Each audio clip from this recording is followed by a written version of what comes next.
Hello my friends, welcome back to Garhdo Goes Geek. This episode is a bit of an extra. It is an addendum of sorts to my Daredevil episode. The reason being, while I was recording that episode, I obviously wanted to talk about Daredevil and the Netflix side of the MCU. I did sections for the other shows that weren't Daredevil or Defenders, so Jessica Jones, Luke Cage, Iron Fist and The Punisher. However, in editing that episode, if I was to include the sections I've recorded as they were, the episode would probably be about 7 hours long. Figuring that no one would really listen to a podcast of that length, I decided to separate these sections out of that episode, but to release them anyway in case anyone would be wishing to hear my thoughts on those shows, as I'm not sure I'll be talking about them again anytime soon in the future, due to primarily the fact that we don't know if these characters will be returning to the MCU.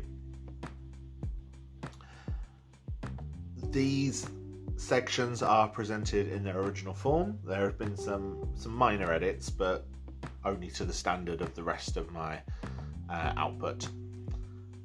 There will be no outro for this episode, just the sections, so hopefully you enjoy it for those of you that are curious. And with these shows leaving Netflix at the start of March, hopefully for a new future on Hulu or Disney Plus Star. Hopefully, if you haven't seen them and you're inspired to check them out after listening to anything in this episode, hopefully you'll do that. Thank you very much, and until next time, look after yourselves.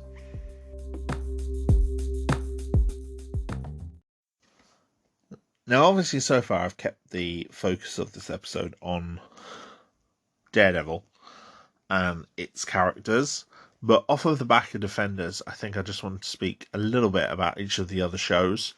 I'll try to keep them more brief than I have my Daredevil focus, because while presumably they will be returning to the MCU at some point, possibly, nothing is confirmed, whereas we know obviously Daredevil and Kingpin are both very definitely in the MCU now. So I'll start with Jessica Jones. Now,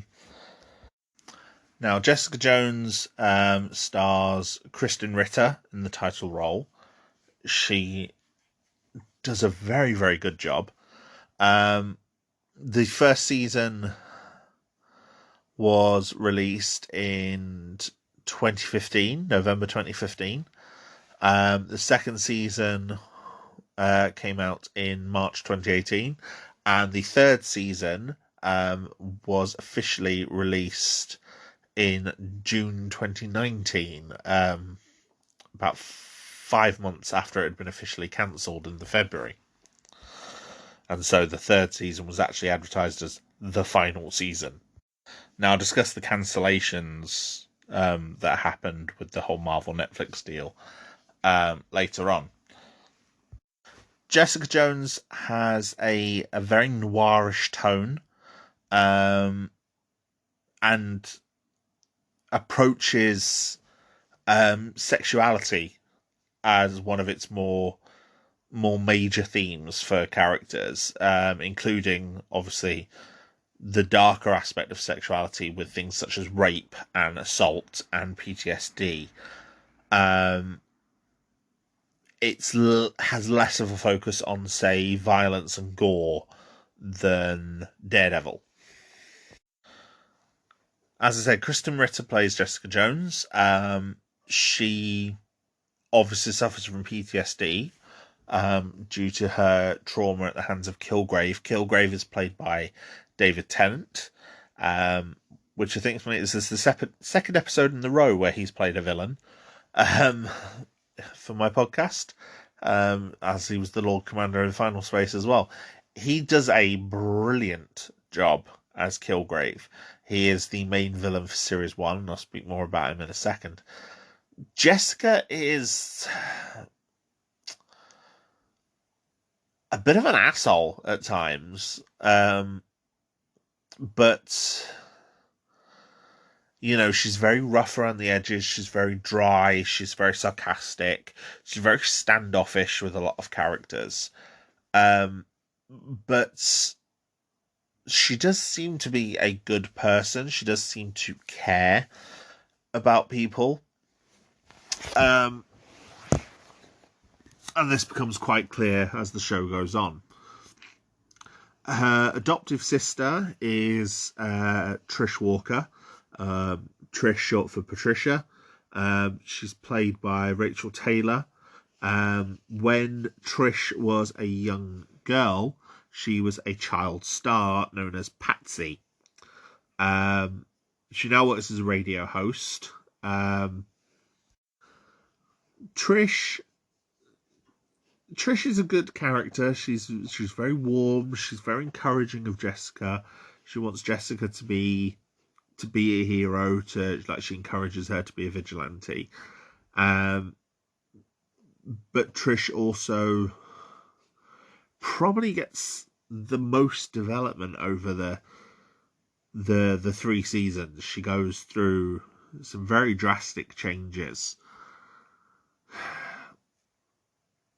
She's a good character. She's got her mother is also a prominent recurring character. Dorothy, played by Rebecca De Mornay. She is very overbearing. Very self-centered and kind of borderline abusive as well. She has not been kind in managing Trish's career as Patsy, and as a result, there's a very strained relationship between her and Patsy, and especially between her and Jessica. Jessica does not like Dorothy at all. The other major character who I've mentioned already is Malcolm Ducasse.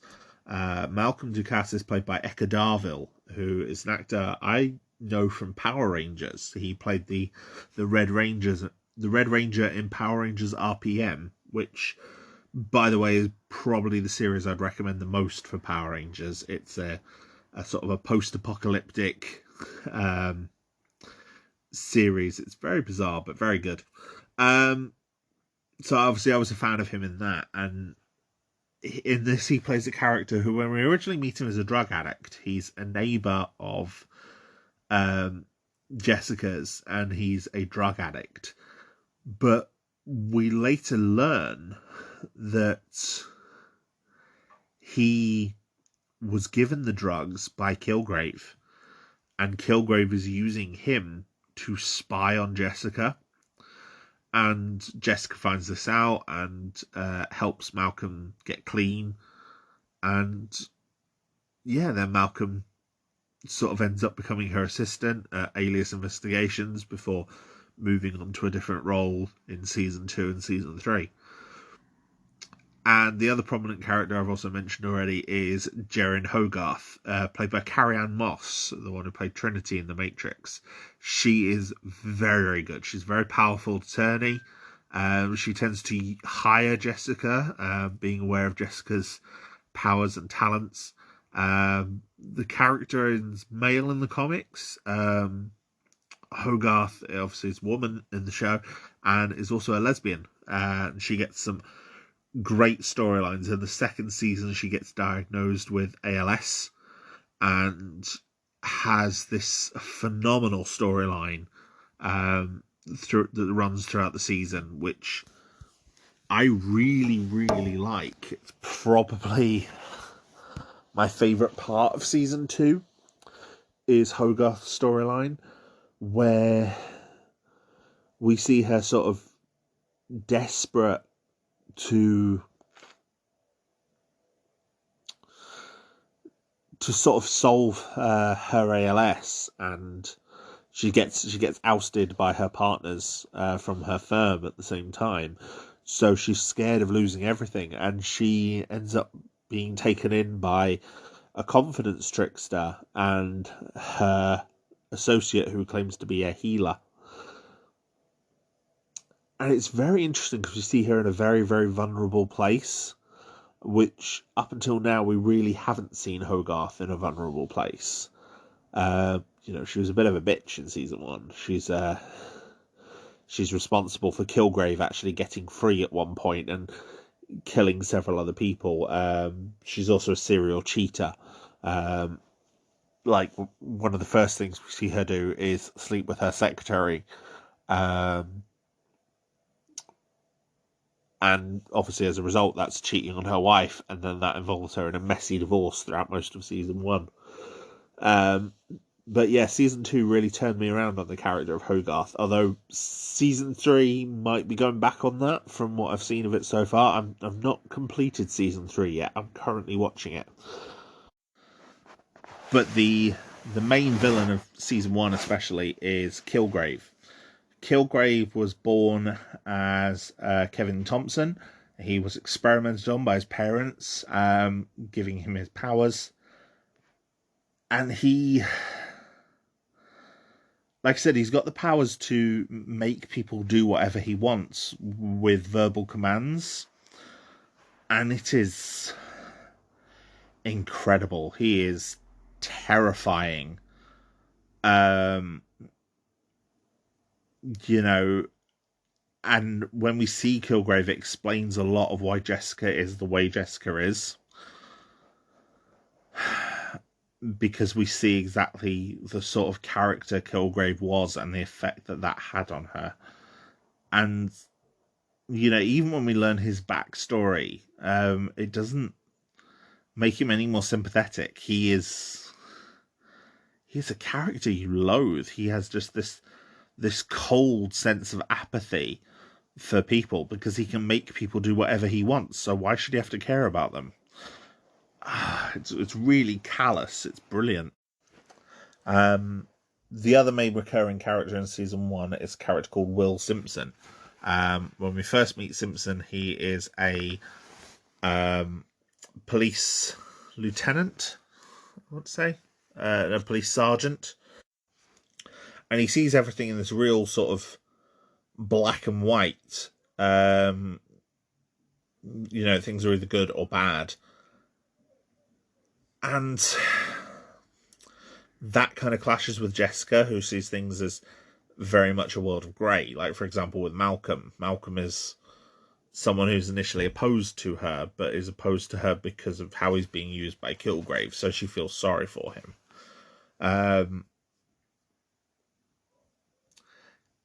And by the end of the season, Will evolves into this somewhat psychotic antagonist. Like, he gets injured and he gets given these tablets by his doctor, and it's basically revealed that Will used to be in the army and he was part of some sort of super soldier type program while in the army. This is because he's an adaptation of a comic character called Nuke. Nuke in the comics was essentially a Captain America for the Vietnam War, and it went wrong. It is the best way to describe it.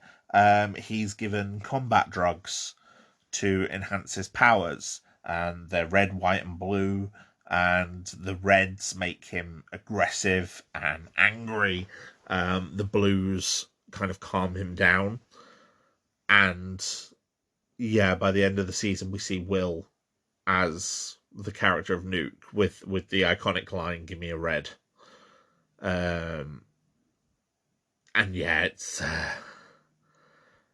an interesting adaptation of a character where he's very similar to the character of Nuke, but very different at the same time. And I think it works really well. Season 1, I loved both the first time I watched it when it released and every time I've watched it since. It focuses so much on the central character of Jessica and her trauma at the hands of Kilgrave, and most importantly, how she processes that trauma from fear to a desire for vengeance to trying to defeat him to save the people in her life that are at risk from him. And it's just a great story. Like I said, it also serves as the introduction to Luke Cage quite early on, played by Mike Colter, ahead of the debut in his own series. Luke and Jessica are obviously a couple in the comics, so they have some very spicy scenes in this. Um, Mike Colter plays the character of Luke Cage really well. Like, Luke Cage has been written in a variety of ways in the comics, and he originated as a character that sort of was born out of the blaxploitation genre, like a black character very clearly written by a lot of white people. So a lot of his characterization has sort of echoed that down the years. Like, there was a while in sort of the mid 2000s where he came back and he swore a lot, and it's like a lot of the characters swear in the series, but it means that the swearing is obviously neutered in this. Like, for example, Jessica is missing a lot of her quite signature F-bombs that she drops in the comics, um, and she says a lot of goddamn instead, and it's not quite the same thing as a very appropriate F word. Um, you know, it's one thing. You can know a lot of words and you can say a lot of words, but sometimes the most appropriate word is an F word, and there's none of them in the show at all. In any of these shows, I don't think that the F word appears at all. But obviously, in the comics, when Jessica Jones originally appeared, it was an adult appropriate comic. It had sex, it had nudity, it had swearing, it had violence, and yeah, all of that's missing. But yeah, what I was saying with Luke Cage is in the mid 2000s. At one point, he swore a lot. It was a very kind of you know gangster rap style of swearing, where it kind of punctuated every other word. In this, the take they've gone for Luke Cage as someone who dislikes swearing, and he's gone back to the sort of very comic book phrase of "Sweet Christmas," which appeared in the 70s as sort of his way of getting around swearing. And it's like, yeah, he plays Luke with so much subtext, and it really works. He's like a man who has very, very few words, but at the same time speaks volumes, and it's very well done. And yeah, I think it really works for the character, um, to define him very, very well for a new generation. As I said, there's a lot of sex in this as well. There's a lot of sex scenes between Luke and Jessica. Like, at one point, they break the bed. Um, I'm not sure how necessary it all is, but it's also not gratuitous. Like, it's not, for example, Game of Thrones.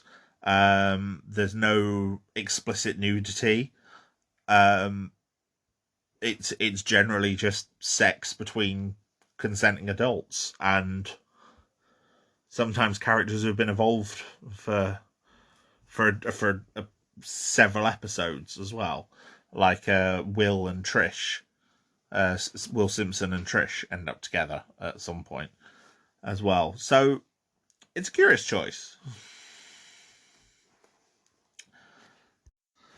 I think one of the strongest parts of Kristen Ritter in the lead role as Jessica is showing her variety as an actor. For example, we see Jessica a lot of the times in the first two seasons actually investigating cases. So she'll like impersonate people or act as different characters um, as part of her detective work.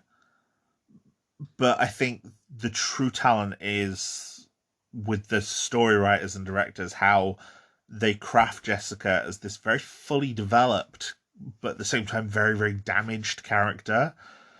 She's an alcoholic abuse survivor with a very troubled history. She's prone to emotional outbursts. she has superpowers, but she's also has like a strong sense of apathy, but at the same time is really close to certain people and really cares about certain people. And yeah, it's really well done. The series also has Jessica narrate a lot of episodes, not constantly, but there is definitely a very strong element of narration, and obviously that sort of narration, that character narration, is a key thing in comic books, and it's one of those you always have to try and find ways to incorporate it on screen when they do adaptations. You know, I've said before in the Spider-Man movies how you either have, for example, Spider-Man is a character who has like a constant ongoing narrative inside his head.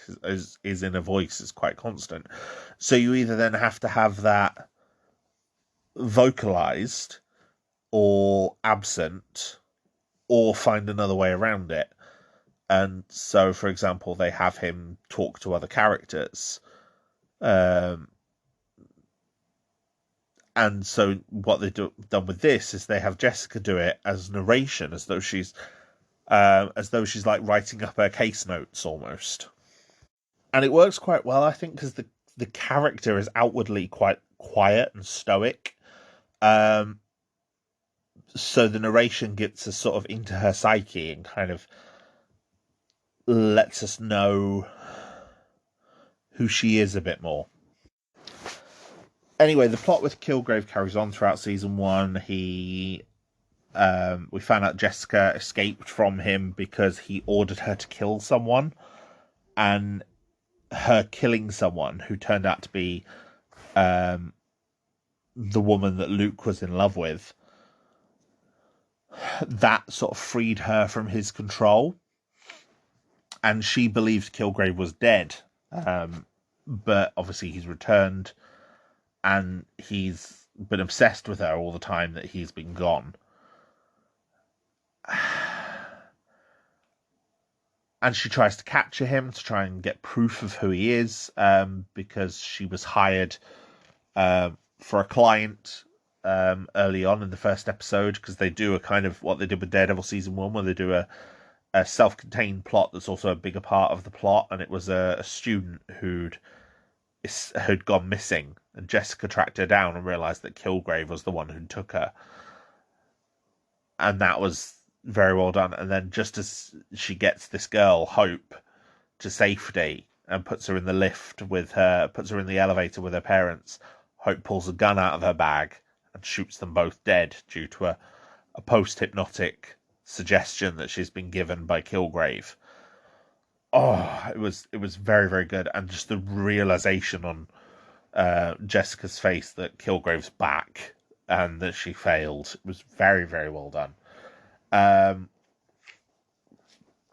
you know, they capture him, and then because of Hogarth's meddling, because she wanted to use Kilgrave to sort of deal with her ex-wife during their divorce, you know, Kilgrave manages to escape. He manages to get his parents involved and gets his dad to enhance his powers, so that he can now control people for longer and he can control more people. He ends up sending Luke against Jessica, so Jessica has to incapacitate Luke, which leaves him really injured, but also means that they can bring in Claire to heal him. And yeah, it's, you know, Jessica having to do everything to try and stop Kilgrave, which she does in the end with the help of Trish and Malcolm, and leaves him dead. But then that increases her celebrity. She's now known as the hero that stopped Kilgrave. Like, the whole story becomes public, you know, due to the testimony of characters like Hogarth and Trish and everything like that.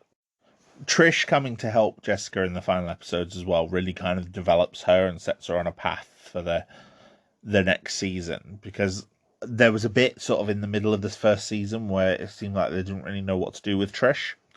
Like, she calls out Kilgrave on the radio, um, which has him call into the studio in quite a tense moment.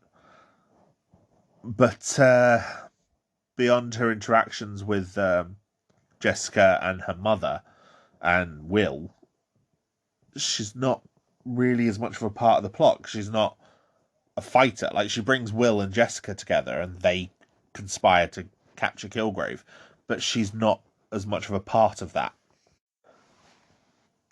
Some elements of Simpson towards the end of the series make me wonder how he became a sergeant in the NYPD anyway, because he comes across as very impulsive and vengeful, although looking at real world American police over the past couple of years, I don't know, maybe that fits really well.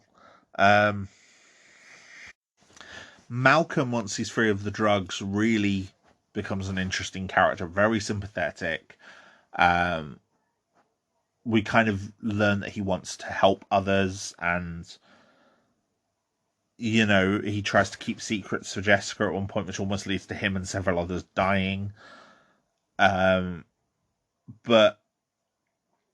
he still wants to help. Like, he's the one who answers the phone at the end of the episode, sort of cementing his place by Jessica's side, which works really well. The problem is with season 1, I think season 2 had really big shoes to fill because of Kilgrave. Kilgrave is just a sublime villain. Unlike, for example, Wilson Fisk, he has no redeeming qualities at all. He's just this despicable, callous, quite terrifying villain who we really want to see get his comeuppance. And he ends up built as this really sinister presence way before we even see him for the first time. And when we do actually see him for the first time, it's he sort of walks into this person's house and takes it over, gets the kids to lock themselves in a closet. It's so sinister, and with just this apathy for the people that's just immediately apparent. They are just tools to him. He uses people the way we would use tools.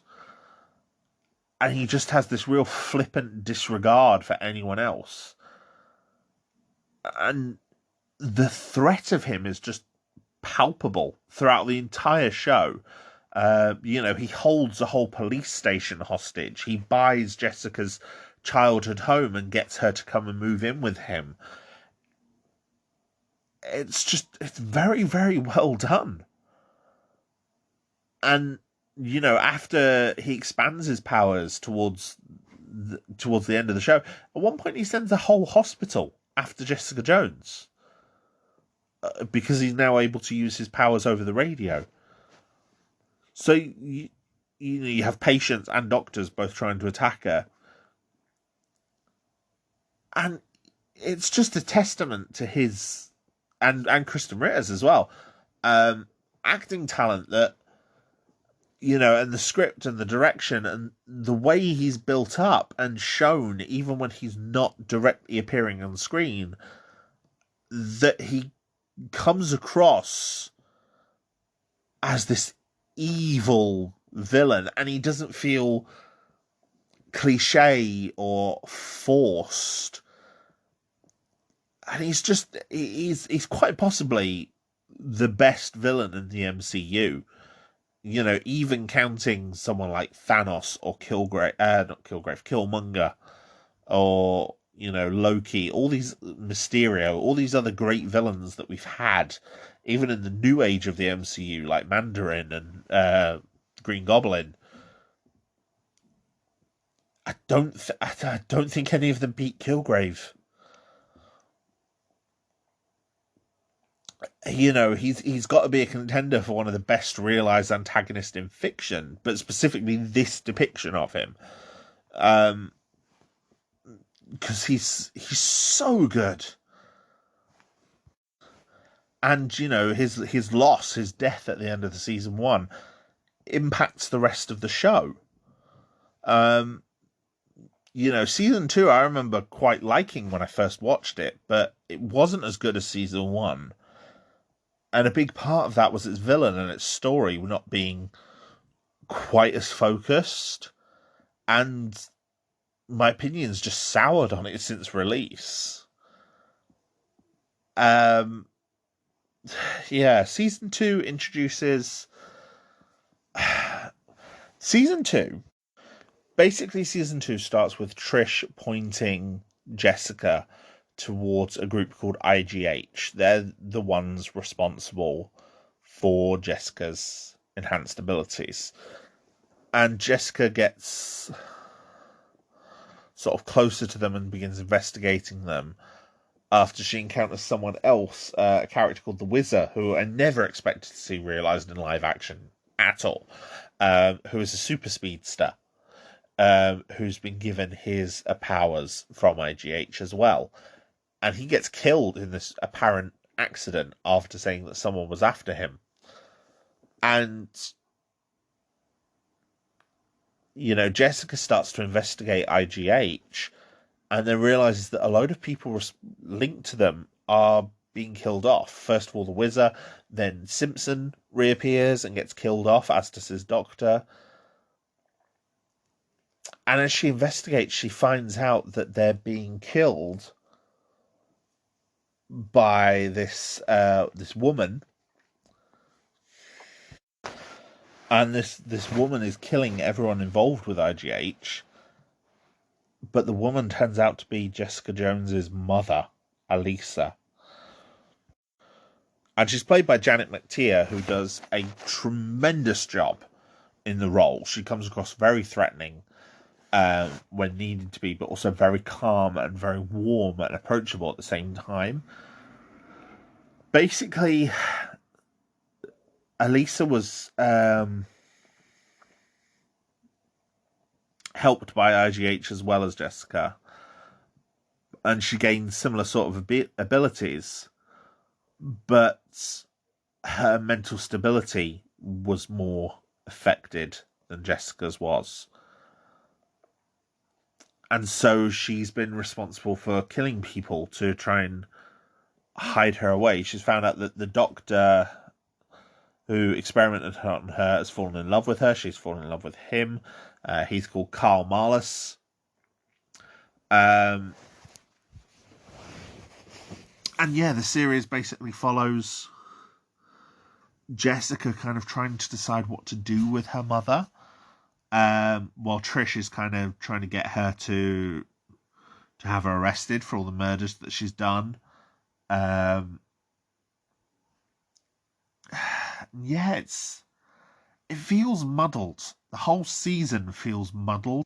The best episode in the whole season is the flashback episode, which works really, really well. It focuses on Trish and Jessica as younger people in the early 2000s. We see sort of Jessica with her first real relationship. We see Trish as like a child star on the wane, trying to relaunch herself as a singer, and that not being terribly successful, and that leading towards drug addiction and other things like that. And it's a good episode, and it's told really well through the flashback. A lot of it kind of centering on Alisa as well as Jessica and Trish, but obviously, and it works really well with the parallels to the current stories, with Jessica now in another relationship and seeming to find happiness, and Trish heading towards drug addiction again because she's been taking Will Simpson's tablets to sort of give herself powers. But then Jessica makes the sort of really bad decision to hide Alisa and help her to escape the police. And, I get what the showrunners were going for, by trying to have Jessica hold on to her living mother who's just appeared from the blue. And I have no problem with that on that level of irrational thinking in theory. And it does fit the character. But it doesn't fit with the build-up of the storyline from the previous episodes. and as a result feels like padding. And that takes up about 2 episodes. And that means that the best part of those 2 episodes is the subplots. Things like Malcolm investigating Hogarth's former partners for her, or Hogarth's story with the confidence tricksters.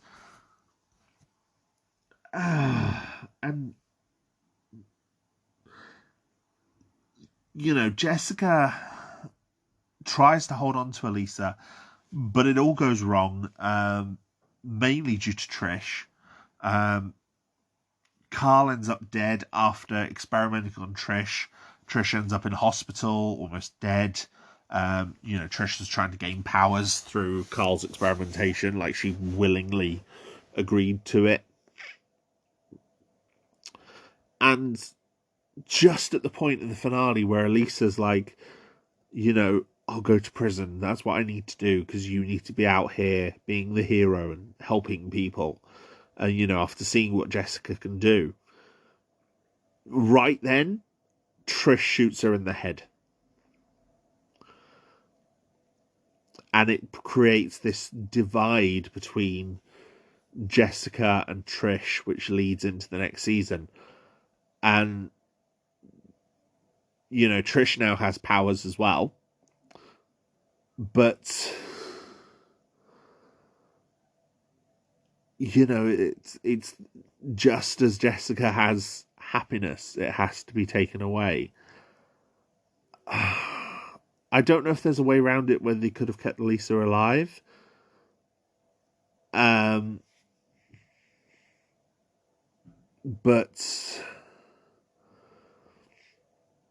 I don't know. It just leads to a very muddled season. Like I said, Janet McTeer is doing a really good job as Elisa. Like, her emotional journey makes her feel relatable, and we have sympathy for her.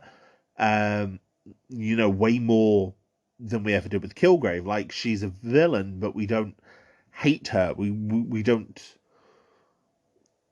want to see her go, and she's, we like her as a character, especially by the end. And she becomes the driving force of the flashback episode, which is the best episode of the series. But as a villain, she feels more like a plot device a lot of the time, and her situations are kind of contrived. Like, there's one point where she's being tortured by someone in the prison, and we empathize with her plight, but again, the story just feels like padding, like a distraction from the overall narrative that doesn't work. Even in the finale, Jessica and Elisa go on the run, and all of a sudden there's this really dramatic action sequence where they save a family, because there has to be. And it's like, everything seems fine between them. We just know it's going to go wrong, so we're just waiting for it to inevitably blow up in their faces, which it does when Elisa gets killed. There's other characters introduced as well. Like, there's an early antagonist called Price, who's an investigator for another law firm, and he seems interesting at first, but then gets sidelined really quickly. Malcolm gets some really interesting stuff to do, but then at one point he's kind of given the enhancement drug by Trish, and then disappears for 3 episodes, and it's obviously had this real traumatic effect on him, but we don't see what actually happened to him. He just disappears high and then comes back and he's fine, and is really antagonistic towards Trish, rightly so. Trish as well goes from someone that was one of Jessica's strongest allies by the end of season 1 to someone who by the end of season 2 you don't really like very much. Like, some of her plots start well, like she wants to help Jessica learn about her origins with IGH, or she's exploring connections through like her old manager, and then you find out that she had someone who basically raped her when she was a teenager. And, some of that is quite terrifying and scary, like the elements of what a child star can face in the industry. And I think this came out like a year or so before the Me Too movement, or around the same time. But I think it was before Me Too really blew up. And yeah, it's an interesting inclusion. But her drug addiction, this addiction, becomes an addiction to power. Perhaps inspired by what she experienced from fighting Simpson in season 1, like she's the one responsible for taking him down using one of his tablets. But also maybe a jealousy over Jessica's powers. Despite all the positives that she has, like she has a love life and a career and things like that. Like her career goes through steps in this, but she kind of loses it all by the end. She kind of strong arms Malcolm in several of her schemes. But you just lose all sympathy for her because she just clashes with Jessica. And and then she kills Elisa, but we have no idea how she managed to track them down or find them so quickly when police were looking for them. And it all feels like it's set up rather to have them apart rather than natural development. Malcolm does get some good stuff to do, like when he manages to capture the dirt on Hogarth's former partners and helps Hogarth to get away from her contract with them in a way where she's on top, and that becomes a bit triumphant.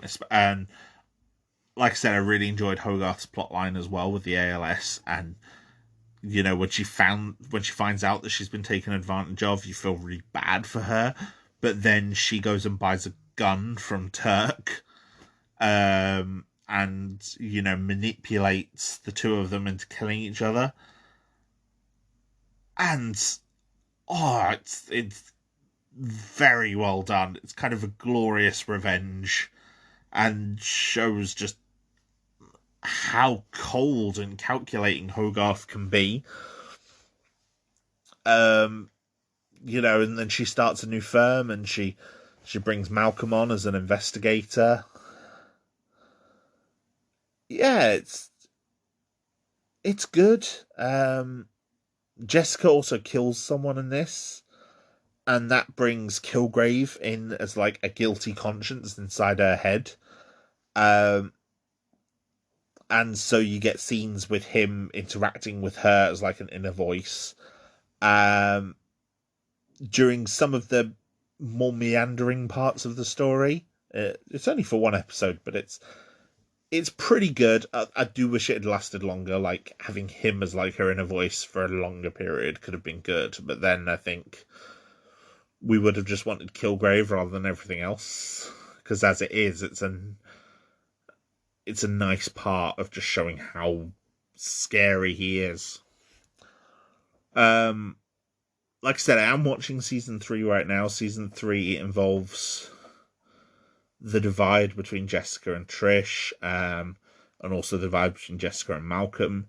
However, they're all starting to come together. They're being menaced by a villain named Gregory Salinger, who has no powers, as far as I can tell, and is just very cool, very calculating, very clever. And everything he's done so far has been several steps ahead. I think of a 13-episode season. I think I'm on episode 9, episode 10. And he's just killed Dorothy after manipulating Jessica and Trish into kind of embarrassing themselves on television. He's just killed Dorothy, which has then sent Trish after him. the two of them have kind of made up their differences, but at the same time, there's other tension between certain members. Like Malcolm feels that he's in a dark place because of the stuff that Hogarth's been getting him to do. Hogarth tried to manipulate one of her exes away from her husband, and the information that she got Malcolm to expose about him led to him committing suicide and bad mouthing Jerry over the internet about it.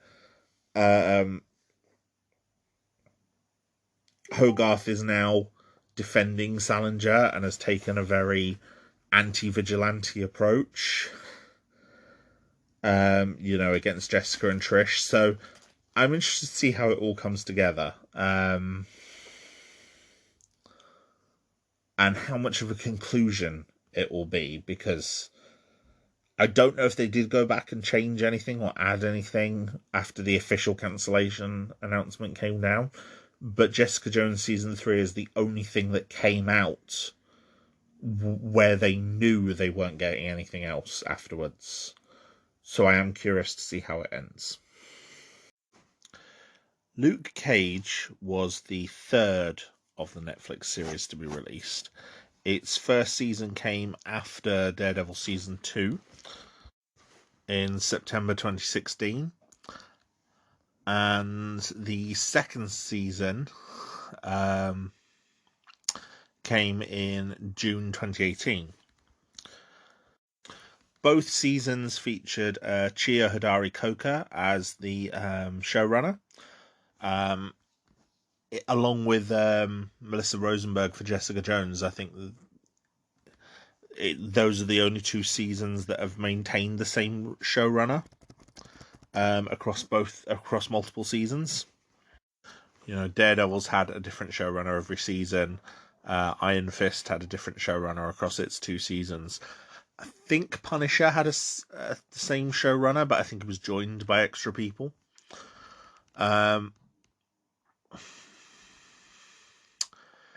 It features Mike Colter as Luke Cage. Obviously, the character had already appeared in Jessica Jones, so we knew who the character was. But it puts him in a new area of New York, now in Harlem rather than Hell's Kitchen, and gives him a new supporting cast. A very, very good supporting cast as well. Simone Missick plays Misty Knight. Theo Rossi plays a criminal called Shades. Rosario Dawson obviously returns as Claire Temple. Mahershala Ali plays the character of Cottonmouth, who is an underworld leader. And his cousin, Black Mariah, Mariah Dillard, is played by Alfred Woodard, and she is fantastic in this show, especially in season 2, where she becomes the main villain for the show. Alfred Woodard is an actress who gives phenomenal performances. I first encountered her work in Star Trek First Contact, and since then I've seen her in a number of things, and I've been impressed with her every time I've seen her. She plays some incredible characters, and she plays them very, very well. The music for the show is composed by Adrian Young, and he does some very, very good music for the show. There's a lot of sort of funk elements and hip hop elements to it. The show also features an extended list of musical guest appearances. Like pretty much every episode of the show features guest spots, usually with live musicians, especially in season 1. There's guest performances by a range of artists, most notably Charles Bradley, Faith Evans, Method Man as well also gets a cameo in an episode and composes an original song for the series. the music just helps it really invoke the culture and serves well as a soundtrack for, one of the more cultural aspects of New York. And it's great to see. I really, really like it. And the second season only increases the musical references as we start to, the second season focuses on a group of Jamaican gangsters, so we start to get a lot more reggae into the soundtrack, as well as the sort of the funk and the soul and the R&B influences that were already there. And it's just fantastic. It's really, really well done. It's using all these multiple disparate influences that are just united by being part of black culture. Sort of years before these things were, well, I say years before, but it wasn't really, was it? Because it was around about the same time that we sort of had Hamilton do a similar sort of thing. So, yeah, it's very, very interesting. Now, when it comes to Luke Cage, I absolutely love this show. To me, Luke Cage is probably one of the strongest entries in this portion of the MCU. Season 1 especially, I really, really enjoy it, although season 2 I do think improved upon it in every way. And I realise not everyone agrees with me.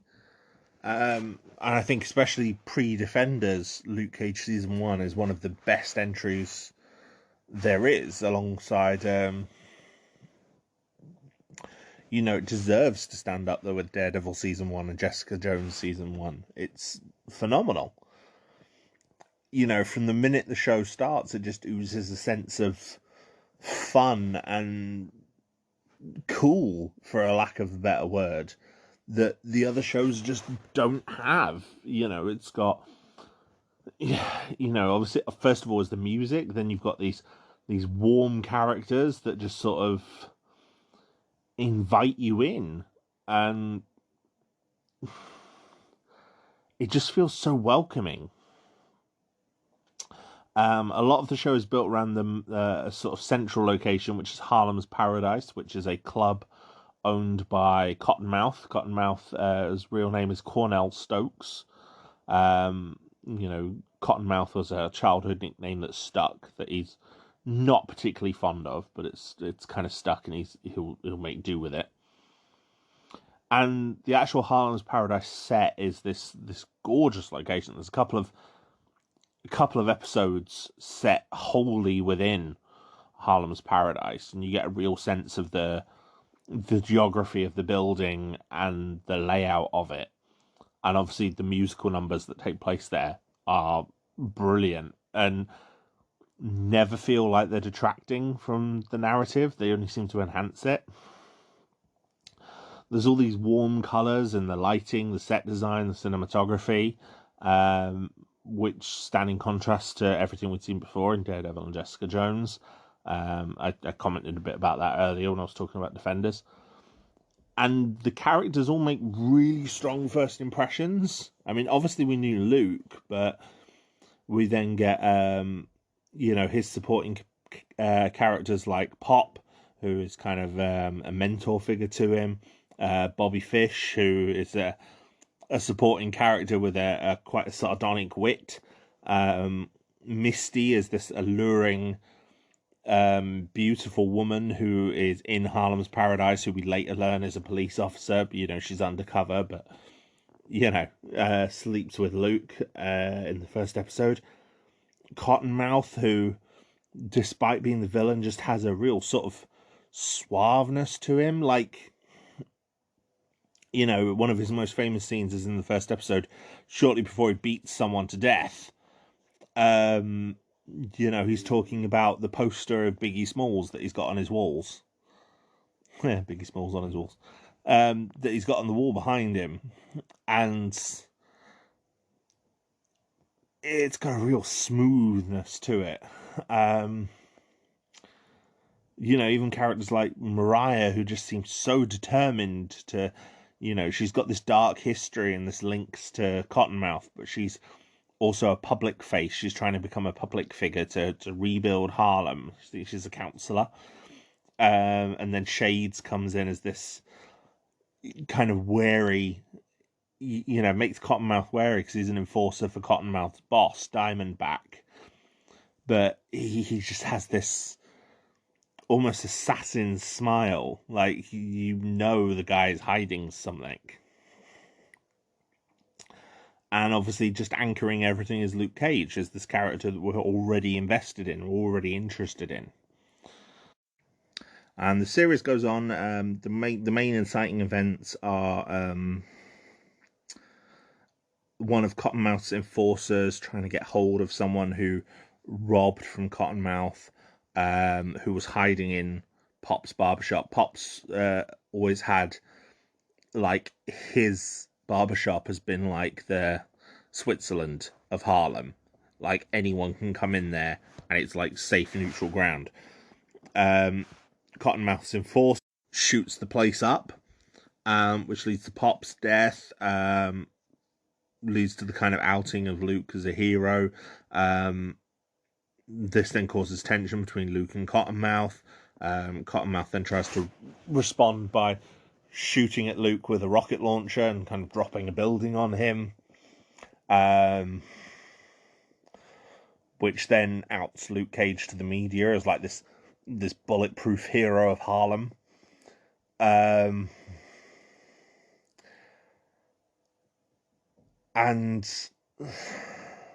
Cottonmouth wants to deal with Luke, who's like this thorn in his side, while at the same time there's also the funeral for Pop and everything like that, and Mariah's trying to put a positive spin on everything and try and distance herself from Cornell, which is just creating tension between them. All the while Shades, who's Diamondback's enforcer, Diamondback is Cottonmouth's boss, and he's trying to make sure that everything is running as it should be, which is creating even more tension for Cottonmouth. Misty's investigating Harlem's Paradise because she wants to try and pin something on Cottonmouth, so she ends up becoming allied to Luke as a result, and it's all just building in tension. And it's done very, very well. Keeps the focus on the characters. And you do get some great connections to the wider MCU in there as well. Like, Diamondback has these bullets called Judas bullets that can penetrate armor and then explode. And it says that they were created by Justin Hammer from Iron Man 2 using Chitauri tech,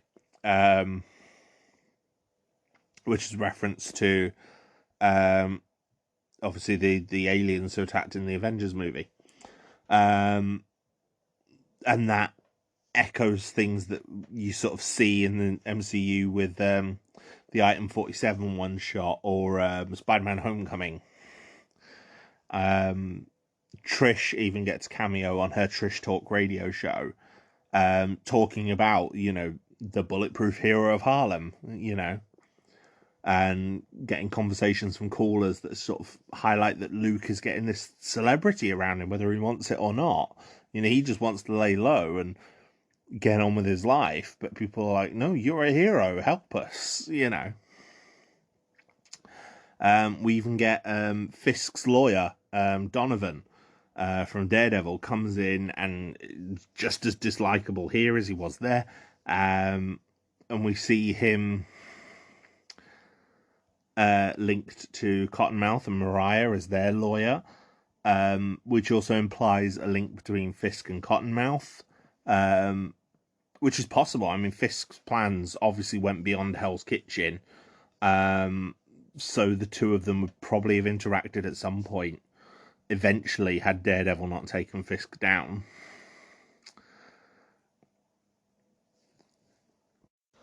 We get two major flashback episodes, the first one of which shows how Luke got his powers. The second one, however, is the more interesting one, which explores the childhood of Mariah and Cornell, and shows that they were like that. One of their family members, well, two family members of note. There's Mama Mabel, who is sort of the matriarch of their family, and she was, a crime lord in her day. And Pete Stokes. And Pete, Cornell kind of idolized as, one of Mum Mabel's main guys, like go-to guys. But it's implied, in fact it's outright stated, that Pete basically took advantage of Mariah when she was younger. Mariah was, Mum Mabel ran prostitution and all sorts of other things in the area, and Pete took advantage of some of the women, but also Mariah. And it just adds this real tragedy to the pair of them, and helps to explain a lot of their current relationship and the strain between it. But then it culminates in the present day as Cornell is tormenting her and kind of egging her on, and he mentions about Pete and how she kind of led him on, and Mariah explodes on him, and everything's kind of been unraveling for her anyway, and she just turns on Cottonmouth and kills him. She pushes him through the window at Harlem's Paradise and then comes down and beats him to death. And it's really well shot. It's really well done. Obviously, her rage and the acting is just incredible. And you've got two powerhouse actors performing some of their best scenes at the top of their game. It's brilliant. It's really great to watch. However, the removal of Cornell leads to Diamondback coming in as a villain. Now, Diamondback coming in as a villain seems to be the dividing point with a lot of fans regarding season 1. Most of the feedback I've seen from season 1 is people really like Cottonmouth. They think Cottonmouth is a great villain, while Diamondback isn't, and that killing Cottonmouth to bring in Diamondback hurt the series overall. And I wholeheartedly disagree with that. Cottonmouth is a good villain, definitely, but unlike Fisk, who was a villain with many interesting lieutenants, who was still growing his power base, or Kilgrave, who had to be found before Jessica could challenge him, Cottonmouth was already as powerful as we would see him. He was well known to our heroes, and all of his lieutenants were minor characters with quite little presence, and most of them, like his biggest lieutenant, Cottonmouth himself kills because he killed Pop, because Cottonmouth was close to Pop. And, he was subservient to Diamondback. Shades comes in not as Cornell's assistant, but as Diamondback's enforcer. He's like, I suppose a good example would be to use the case of like a police procedural, for example. Shades is the guy who's been sent by command to check and make sure the precinct's running smoothly. That's what he is to Cornell. He's not subservient, and he's not his boss. He is the guy who's then been sent by his boss to make sure everything's running the way it should. And so Diamondback was always set up as the big boss. And as a result, while Cornell's chemistry with Luke was fantastic, and it would have been nice to see him longer, it's quite clear he was never meant to be the big bad of the season, but just a stepping stone to Diamondback. Like, his plans have been falling apart since the first episode. He killed his chief lieutenant in the second episode, Misty knew who he was, but just couldn't pin anything on him. Luke knew who he was and had confronted him a couple of times. Whereas Diamondback was now this new entity, this new unknown entity to our heroes that could be explored. Cottonmouth wasn't in control anymore and had just run his course. And I think Diamondback comes in and I think he makes a great first impression as a villain. Like, the first thing he does is he shoots Luke with a Judas bullet. He uses he comes in riding in a military Humvee. He's using this rifle. He's acting cool as a cucumber. He's got this really great musical motif. He knows who Luke is, and he makes clear he knows who Luke is, which then makes Luke realize that he knows Diamondback. Diamondback is someone he knew when he was a kid called Willis. Luke Cage is an assumed identity. His real name is Carl Lucas, and Willis obviously knows that and calls him Carl. So now we've got this villain with a really strong link to the hero that I don't think Cottonmouth had. And I think it's really good. The episode he appears is my favourite episode of the series. You have Luke and Claire overnight on the run from Diamondback, and Luke's wounded. And they're also being chased by Misty as well. While at the same time, then Shades and Mariah deal with the aftermath of her killing Cottonmouth.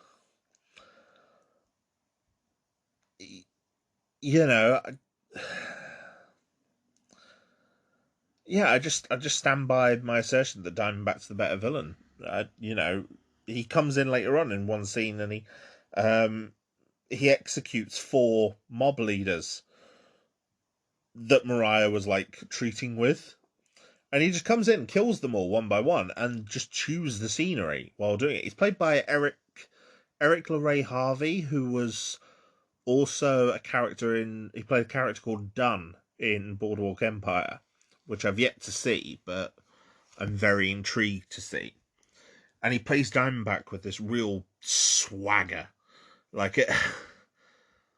It's like I said, Luke Cage has his origins in blaxploitation, and you really feel that with Diamondback. Like, Diamondback feels like a blaxploitation villain, but a blaxploitation villain being with creative input from black people.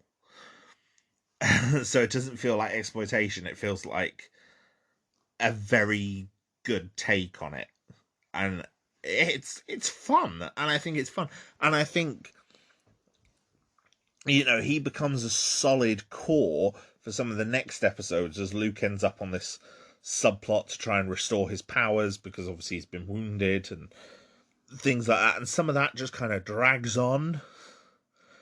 And the stuff with Diamondback and Mariah becomes really, really good. Like, Mariah seems to be the only person who isn't intimidated by him, which then shows her own strength, which she's gained by killing Cornell. And you end up with, for example, there's one episode which is just a siege in Harlem's Paradise. And Luke's in the building, Diamondback knows he's in the building, Shades is with him. And it's like they want to try and find him, but he's hiding. Misty's also in there as well. And it's surrounded by police outside.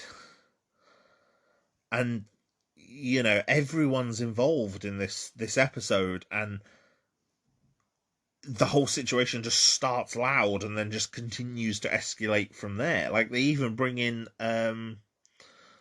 D.A. Tower from Daredevil, to try and de-escalate everything.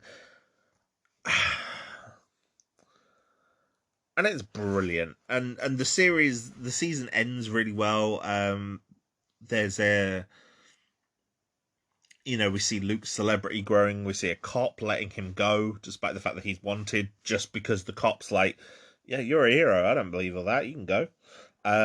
He interacts with Method Man and kind of saves him. Method Man writes a song about him, called Bulletproof Love, because one of Luke's things is he wears hoodies, and obviously because he's bulletproof, his clothes aren't, so he ends up getting shot, and he ends up with these bulletproof hoodies.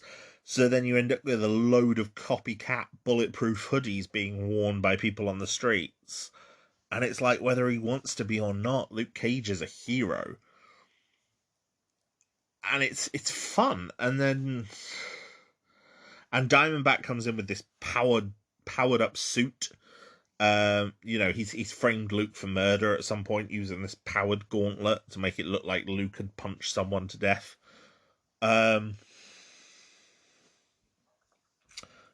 wearing one of the bulletproof hoodies. But, he comes in this powered suit, and it's very comic accurate, but that does make it look a bit goofy, because some things that were created in the 70s probably shouldn't be in live action. But yeah, Luke beats Diamondback. He explains his whole origin and everything to the police, which then leads to him going back to prison and leaving Claire behind. Diamondback gets taken away by the scientist who created Luke's powers in the first place, which was a nice little tease that obviously isn't going to go anywhere at the minute, and that's a shame. Because I would have loved to see them clash again. And the series ends with Mariah and Shades, now a couple, like this power couple, taking over Harlem's Paradise, and they replace the Biggie picture on the wall with a picture of a couple together, which is a great bit of symbolism. Misty's back in Harlem's Paradise, keeping an eye on them, while Luke goes off to prison, and yeah, it's good. I really think a lot of people write off the second half of the season after Cornell dies in episode 7. But for me, the two best episodes in the season are episodes 8, which is Luke on the run from Diamondback, and episode 11, which is the Siege of Harlem's Paradise. So the best episodes of the season are in the second half. The second season, though, does improve in every way. I think they address every concern made about the first season really well. It follows up more from Defenders. We've got some fallout there with Misty obviously being wounded. She's missing an arm, which has affected her role on the police. And obviously there's a constant callback to Defenders, which is something that season 2 of Jessica Jones, for example, lacked completely.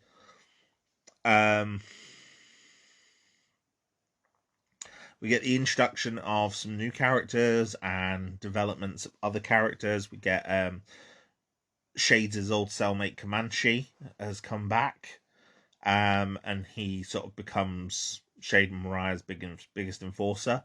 There's a minor character who's part of their group called Sugar, who was in the first season but not really developed much, and he gets some good stuff. There's a new villain called Bushmaster, and he leads this Jamaican gang, and he's got, like, his family had some big beef with Mama Mabel, and so he's coming back to take away Mariah's throne, basically.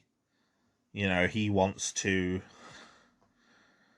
undo all the power that Mariah has, because it should belong to his family, because his family was betrayed by Mama Mabel. We also get introduced to Mariah's estranged daughter, Tilda. We get Piranha Jones, who's a lawyer working for Mariah, who also turns out to be a huge Luke Cage fanboy. Like, he has one of Luke Cage's actual hoodies in his office, along with a whole load of other memorabilia. But yeah, it's done very well. I think the main focus is, while Bushmaster comes across as the most immediate antagonist, like, he's got this sort of potion that he uses to kind of enhance his powers, and it's like folk magic, to make him strong and bulletproof. So he actually like incapacitates Luke quite early on in the second season. But Mariah is definitely the big villain of the season. I think compared to season one, season two definitely works better in a binge. Just because the way we, experience media at the minute, it works really well when binged.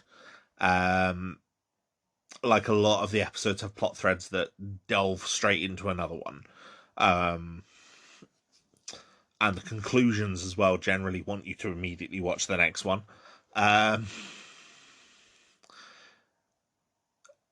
There's some good stuff. We get the reveal that Comanche is now a criminal informant, and Shades finds this out at one point and has to kill him. And you get a real sort of tender moment between them before he does, where he reveals that, like, he kind of loves Comanche, which is a really good exploration of the sort of quite complex relationships that heterosexual men go through in prison. These two were very, very, very close.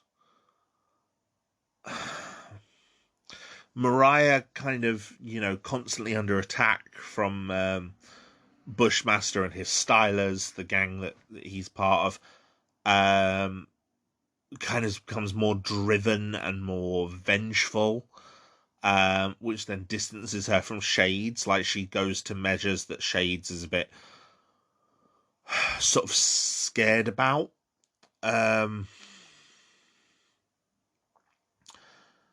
We find out that Piranha Jones has kind of taken all of her money off of her and given it to Bushmaster. So at one point she ends up with like nothing, and just becomes so angry at it. But she doesn't. Shades is like, "Let me help," and she's like, "No," and pushes him away. There's a lot of great character stuff as she develops into a villain, and a big villain at that. Luke starts becoming more brutal as well, because of the power he has and the means he feels he needs to go to, to deal with Bushmaster and to deal with Mariah, and that causes him to clash with Claire, and Claire actually leaves quite early on, and then so do several other characters. So it leaves Luke kind of without the support network that he had. He does kind of sort of get support from Misty after she has been helped by Colleen, and Rand, because Rand Technologies have given her a cybernetic arm, which looks quite good considering the limitations of the budget. But again, with that, it's she's now different as well. She's now more willing to go to lengths that maybe she wouldn't before, in the same way that Luke is. The problem is, as you go into the second half of the season, while there is some good stuff in this show, a lot of the episodes only start to get really, really interesting in the last few minutes, purely to keep you hooked so that you watch the next one. Jessica Jones season 2 had the same issue to a certain extent, but because the characters and plots are more interesting in general in Luke Cage, I don't seem to mind it as much in here. But the cliffhangers also become somehow worse than they were in Jessica Jones, in that they tend to get resolved quite quickly at the start of the next episode, for the most part. Like, one of the cliffhangers quite early on features Misty finding a perp beheaded, and then a couple of other people beheaded. And then the heads end up at Mariah's new complex during its grand opening, which becomes a cliffhanger, and then obviously it's kind of not really part of the story of the next episode. It's just kind of, oh yeah, there were some guys that the Bushmaster that the Stylers managed to get a hold of. One episode that's very, very good, towards the latter half of the season, features Mariah, Luke, Tilda, Luke's father, James Lucas, who's a pastor, um, who's kind of a supporting character due to their estranged relationship, and I think Misty as well, kind of on the run in this complex that Mariah's built, kind of encircled by the Stylers, and trying to stay safe. And there's some really, really good character stuff, lots of really good character beats. But by far one of the best ones becomes this really horrible confession from Mariah. Tilda's talking about Cornell and Pete and what she remembers of the family and stuff, and what she remembers of her father, and how close she was to Cornell and stuff like that. And then Mariah reveals that your dad wasn't your daddy. You were Pete's child. This is why I've always pushed you away. You were Pete's child because he raped me, and Cottonmouth, that uncle that you idolized so much, I killed him, and I want nothing more to do with you. And it's horrible. It's this powerful scene with Mariah's dialogue just getting harsher every moment, everything she says, every line out of her mouth, and Tilda just growing more and more distraught, and you really feel for her. And it's one of the first turning points against Mariah. From she was already unlikable, but this is her on her way to becoming reprehensible and really starting her villainous turn.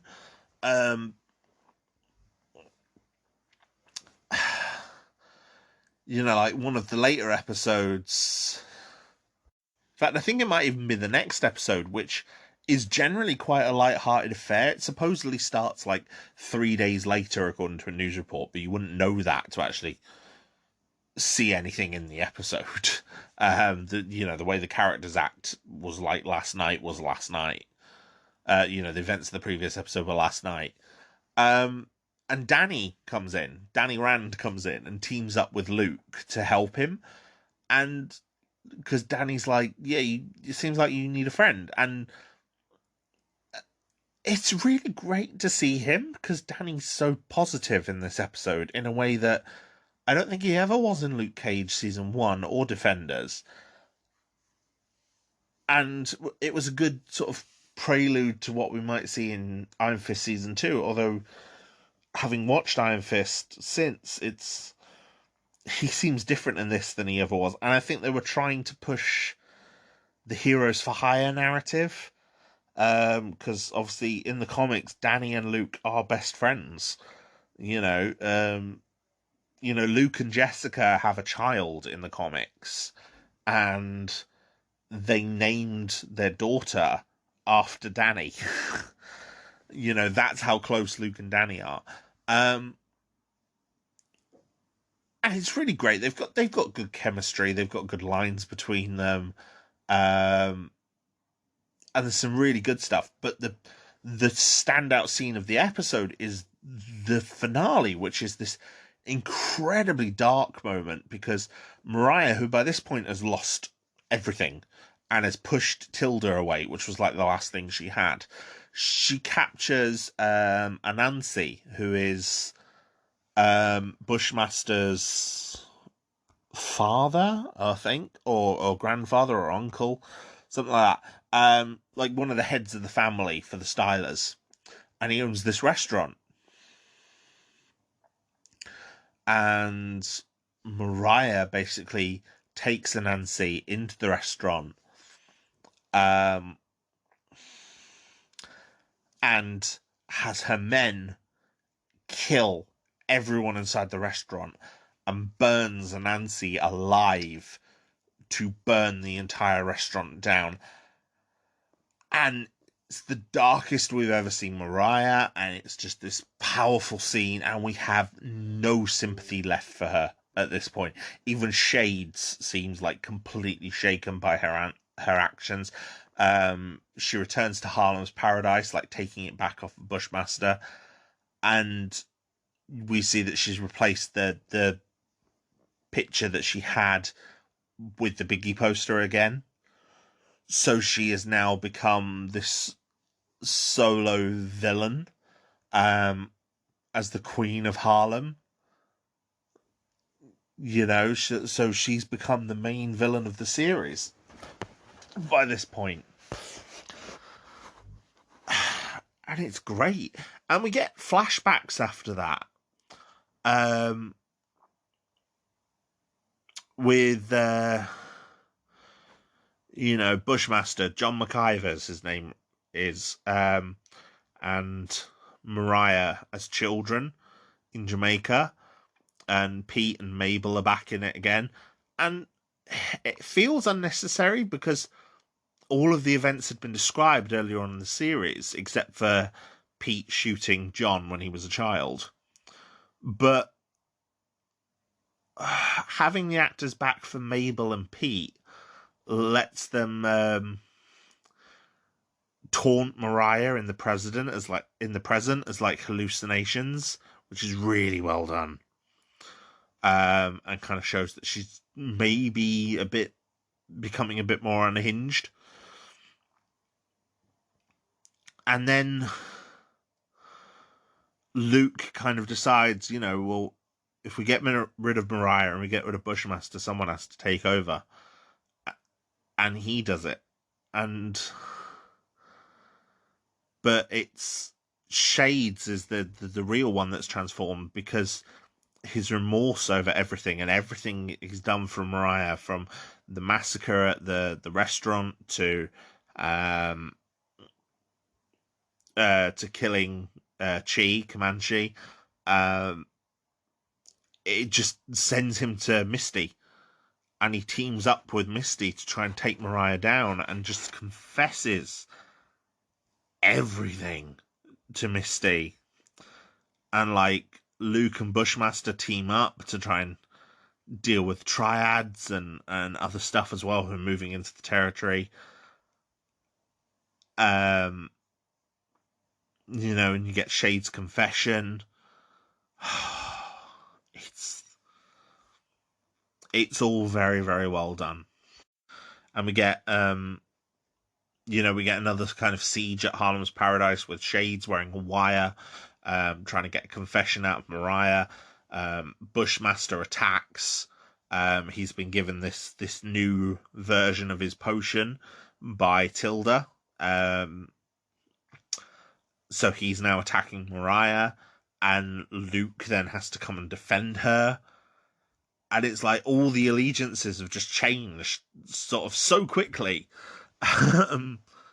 But, the battle is good, and everyone feels at the right point in their character arcs, and it's really well done. Like, there's one point where, like, Luke is throttling Bushmaster and getting sort of taunted on by Mariah, and then Misty's voice just kind of cuts through, telling him to stop, and it's a really good use of sound mixing, like, for dramatic effect. Feels like I'm talking more about Mariah and Shades and Misty and all the others and Bushmaster, etc., than I am on Luke, and it's because it feels like Black Panther in a way. In Black Panther, the character of T'Challa is kind of fairly static, and he gets influenced by the characters around him. Nakia, Okoye, Killmonger, his mother, his sister. That's kind of what this feels like. It's Luke is just trying to get by, but it's how everyone else interacts with him and how they interact with each other and how the situation in Harlem changes that sort of motivates him. You know, he's, since he broke up with Claire, he's become angry, and that anger is transforming him. And Misty and Danny have tried to help him, and it's just not working. And he resolves to take over. He says he's going to build a wall to protect Harlem, by sort of taking over. And we see that in the final episode. He goes out and he becomes an anti-hero, and he kind of crosses lines that we wouldn't necessarily have thought he would.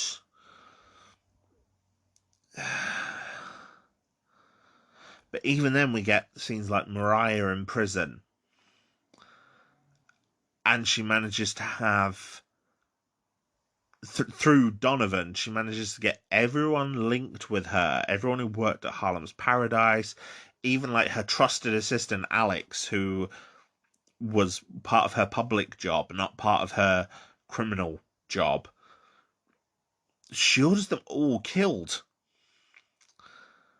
And, Alex's death becomes really shocking. Like, we didn't think she'd go that far. The only one she decides to spare is Sugar. And the reason being, when she lost everything earlier in the season, Sugar got her clothes from his wife because she had nothing. And that's the only reason she spares him. And it's like, it's a real look at how complex her motives can be, while at the same time she can be completely evil. Honestly, I have no idea how Alfre Woodard didn't get an Emmy nomination for this. Like, not even necessarily a win, just a nomination. Because, yeah, season 2, 2018, it was definitely one of the best performances I saw on a television show that year, was her as Mariah.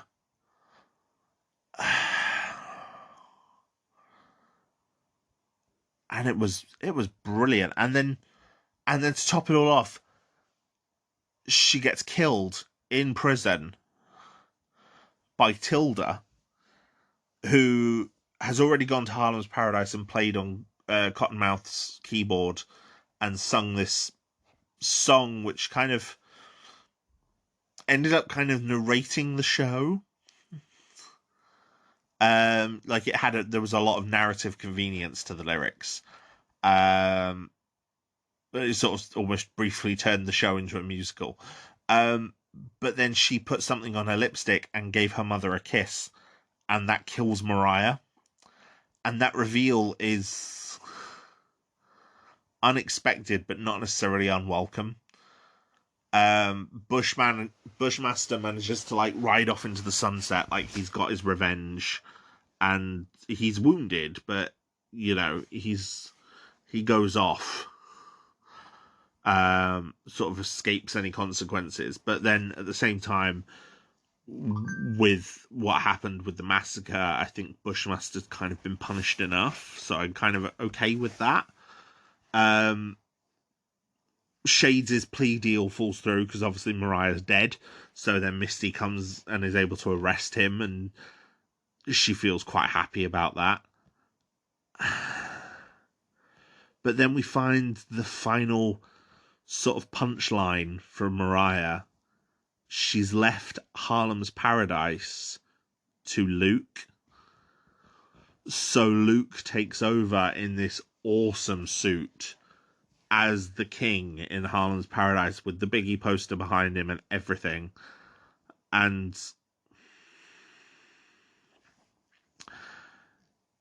yeah, he's got Sugar there as his right hand. He's lost most of his friends. Even Claire comes back.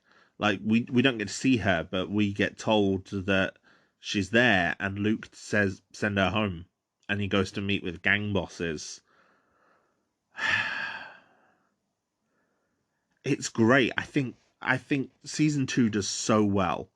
I think Luke Cage in general was a phenomenal show, and season 2, and like season 2 picks up brilliantly from where season 1 left it, and keeps its focus more than season 1 maybe did. All the characters keep moving. They all have these rich character arcs and plots that develop all of them. The only one who maybe falls by the wayside is James Lucas, and that doesn't really get a conclusion. But that might be because the actor Reg Cathey died before the show was released, and I wonder if it was, because of his illness. Is that why he kind of disappears after episode 9 without necessarily the conclusion that arc could have got? The only thing is, it was obviously setting up for a third season at the end. There was an obvious intention to build up, probably as an adaptation of the Shadowlands series, which is one that involves Daredevil. In the comics, it involves Daredevil joining the Hand, but I'm wondering if the adaptation in Luke Cage would have had Luke as sort of the leader of Harlem's underworld, while also sort of trying to be a good person as well, and the dichotomy of that.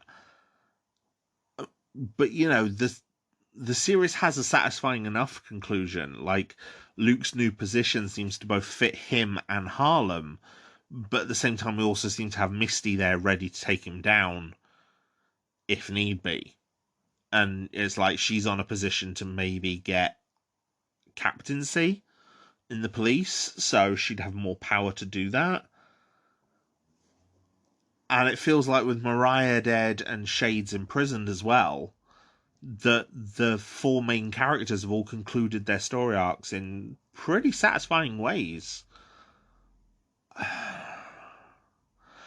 The only criticism I have of season 2, and it's a minor one, but it's also one of the biggest criticisms I can level against it, because I really like season 2, is the Jamaicans. The Stylers are all meant to be a Jamaican gang, but all of them are played by non-Jamaican actors. Most notably, Bushmaster is played by Mustafa Shakir. And the problem is, Jamaicans obviously have a very specific accent. And when a Jamaican accent is done badly, you can tell. And some of them have very, very bad accents. Some of them are great. Like, some of them are quite good. Like, Bushmaster is generally very good with his accent. But, for example, Anansi's accent can be very, very wonky at times. And it's a shame, because while I don't think I necessarily changed those actors in the roles, I think they all did a very good job. The accents do draw you out of it. Especially, if you've spent time around actual Jamaican people. People with the real Jamaican accents, you can see and you can hear how bad those accents are.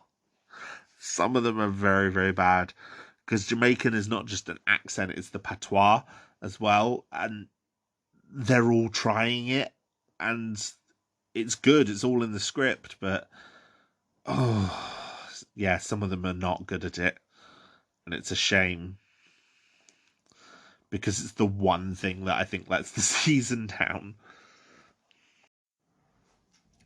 Iron Fist has been in development at Marvel for a long time. I think it was originally announced in 2000 that Iron Fist was being developed as a movie under Marvel Studios and Artisan Entertainment. The original plan was to have Ray Park, who at the time was obviously quite well known as a martial artist for his work in Star Wars Episode 1, The Phantom Menace, and his recent turn as Toad in the X-Men movie. He was going to play Danny Rand. However, it went through multiple directors and never appeared. And then obviously Marvel started to finance their own films rather than link with other production houses. And at one point they did hire a group of writers to develop some of their lesser known properties. And Iron Fist was included on that list of properties to be developed into a movie. And this isn't uncommon. Movie studios regularly will get people to write scripts or pitch scripts to them, whether they get made or not. So I think of those scripts, I don't think any of them have materialized for those properties, because there were several on the list, including Power Pack, Cable, and a few others that I don't think have actually appeared in films, or at least not in their own films. Obviously Cable appeared in Deadpool 2. But eventually Iron Fist was revealed as part of the Netflix deal. Now, Iron Fist is the worst show collectively of the Marvel Netflix series. And I don't think it's unfair to say that. I don't think it's news to most people that I've said that. The first season especially was very harshly criticised for its writing and its tone and all sorts of issues that meant that it did not go over well, did not have a great critical reception. I think it's the first season has a 20% approval rating on Rotten Tomatoes, which is I think the lowest in the MCU. I think possibly Inhumans might come lower. And they were saying it's just weighed down by an absence of momentum and originality, which is a harsh critique. That said, I do think there are some good things in it, and the second season does improve quite a lot, but still not quite enough to save it. It's still definitely the sort of the lesser respected sibling of the Marvel Netflix shows. And there's a multitude of reasons why that might be. Iron Fist is, like I said, it's about the character of Danny Rand, Iron Fist, who I explained earlier. He has this mystical power of the Iron Fist, taught to him by secret monks. And he's played by Finn Jones, whose biggest role before this was playing the character of Loras Tyrell in Game of Thrones. And I don't think he does a bad job necessarily. He's quite a charming actor. The problem is a lot of the scenes he's given, unfortunately. A lot of the writing that he has to deal with. The other main character in the cast is Colleen Wing, played by Jessica Henwick. Jessica Henwick has made a bit of a name for herself as certain characters in the modern day. She played an X-Wing pilot called Jessica Parva in Star Wars The Force Awakens. She was Nymeria Sand in Game of Thrones. She's recently played the character Bugs in The Matrix Resurrections. The other main castings are Jessica Stroup and Tom Palfrey as Joy and Ward Meacham. I said the Meacham family, the father of whom is played by David Wenham. He plays Harold Meacham. The Meachams went into business with the Rands. So Ward and Joy were basically quite close to Danny as children. Since the accident where the Rands disappeared, the Meachams have kind of assumed control of Rand Enterprises, and Harold Meacham has disappeared, presumed dead, sometime before Danny returns to New York. and as a result, Ward and Joy are running the company along with the board of shareholders. However, it turns out that Harold obviously isn't dead and is in hiding due to the hand. So that becomes obviously a key plot point. And then the final main member of the cast is Sacha Dhawan, who most people will probably recognise now from his recent turn as the Master in Doctor Who, where he went up against Jodie Whittaker's 13th Doctor. And he plays a character called Davos, who was raised in Kunlun with Danny, and is known in the comic books as a character called the Steel Serpent, and one of Iron Fist's villains. Ramon Rodriguez, who played a character on The Wire, he also stars as Hand Leader Bakuto, who I mentioned when I was talking about Defenders. He is Colleen Wing's mentor for a large portion of season 1. And Madame Gao returns as well, and as does Claire Temple from previous shows. Now, Iron Fist was originated with showrunner Scott Buck. Scott Buck has kind of taken a bit of a negative turn recently with his handling of both Iron Fist and Inhumans, which he also was showrunner for, both of which received overwhelmingly negative reviews. However, looking at the man's career, he has a pretty successful career on a lot of shows. He was a staff writer and producer on 6 Feet Under, Rome, and numerous other shows, but most prominently he was a co-executive producer and writer on Dexter from its second season onwards, and became showrunner for the last 3 seasons of the show. So, I know people aren't fans of the way Dexter ended, but people are quite, they show a lot of vocal praise towards the show in general. So, clearly he can't be bad at his job. He's just misstepped with his work for Marvel. And I don't think he's done anything since, which is a shame. I'm not sure, maybe those last 3 seasons of Dexter are where it starts its decline that leads to the ending. I don't know, I've not actually watched it myself. I'll have to ask my partner. Now, as I said, Iron Fist has problems. There's no denying that it has problems. Many people far better at critical analysis than me have dissected the problems already.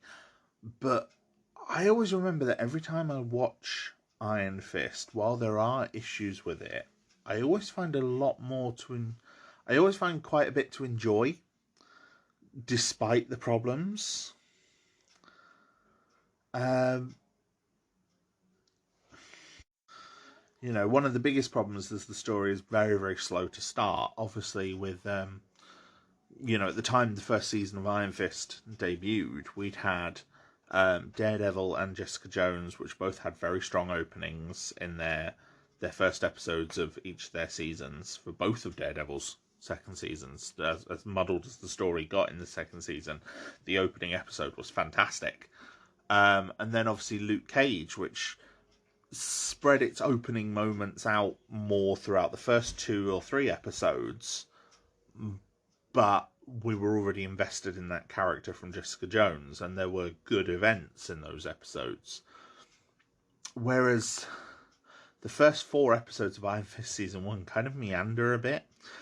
Danny returns to New York and is trying to prove who he is and return to his company. And obviously, he is sent away by Ward and Joy and has to kind of prove who he is to them. And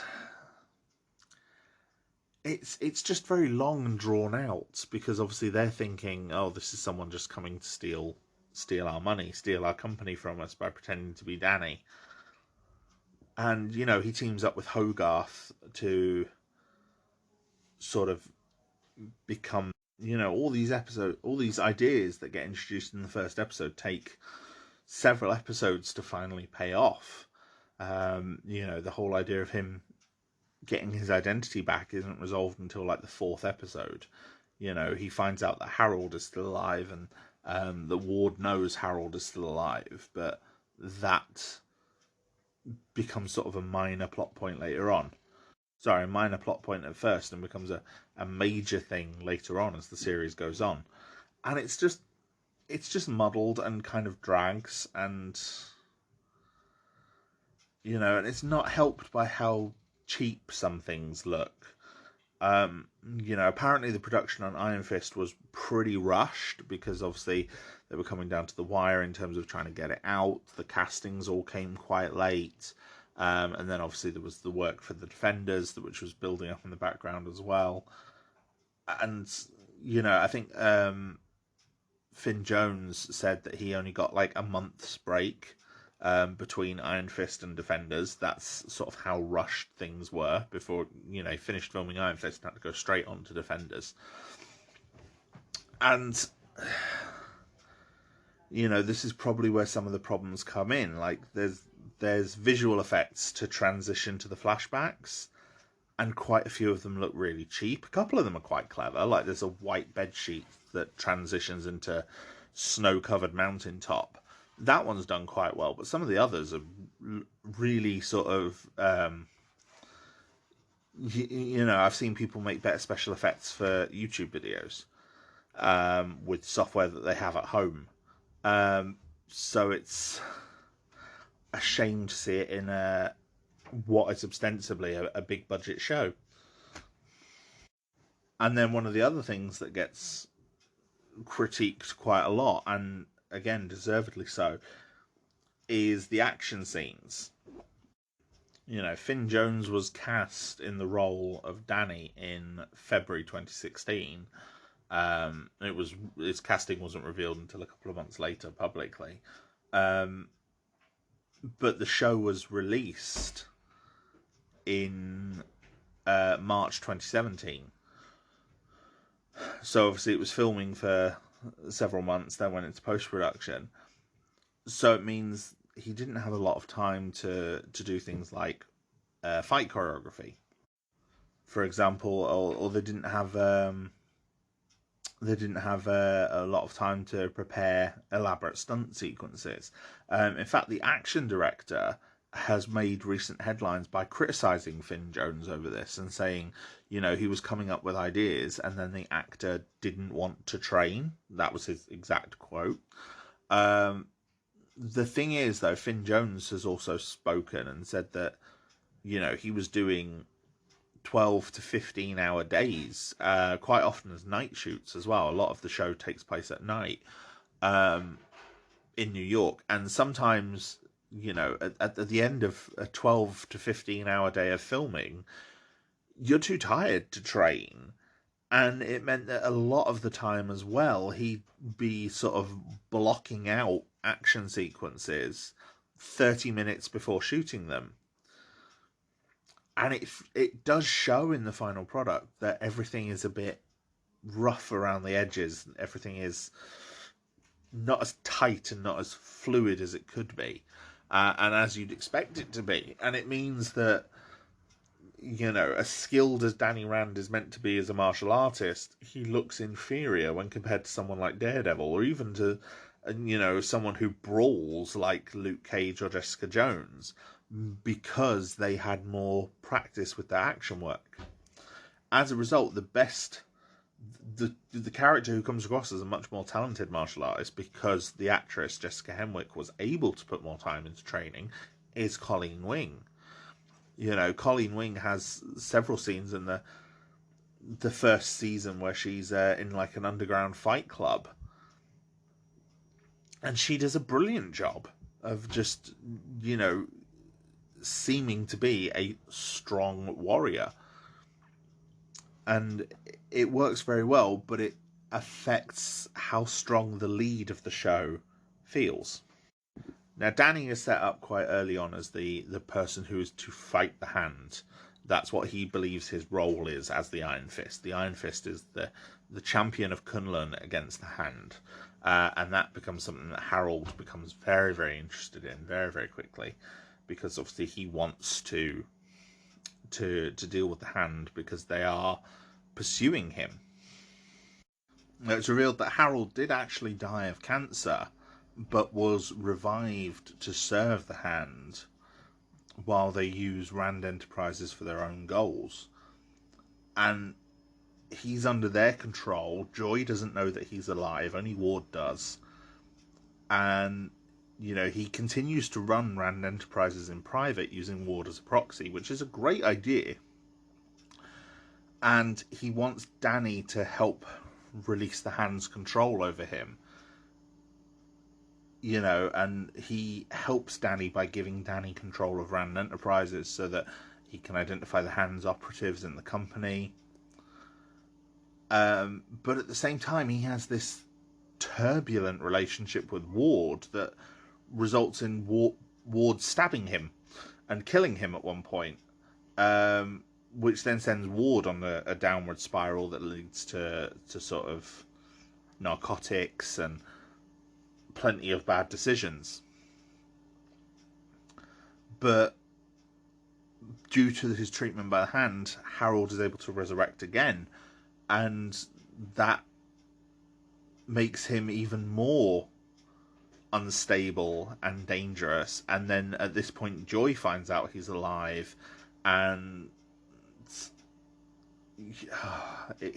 Harold gradually morphs into the main villain of the show.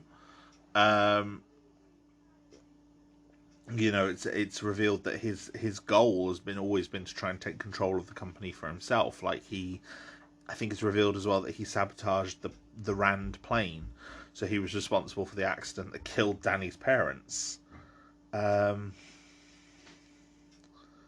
which leads to him being the main villain, being the main opponent, not the Hand, despite all the episodes that we have where Danny's investigating the Hand. Like, he gets summoned to an underground tournament and fights some other fighters that have been selected by Gao. He ends up travelling to China at one point with Claire and Colleen. Yeah, it's not great.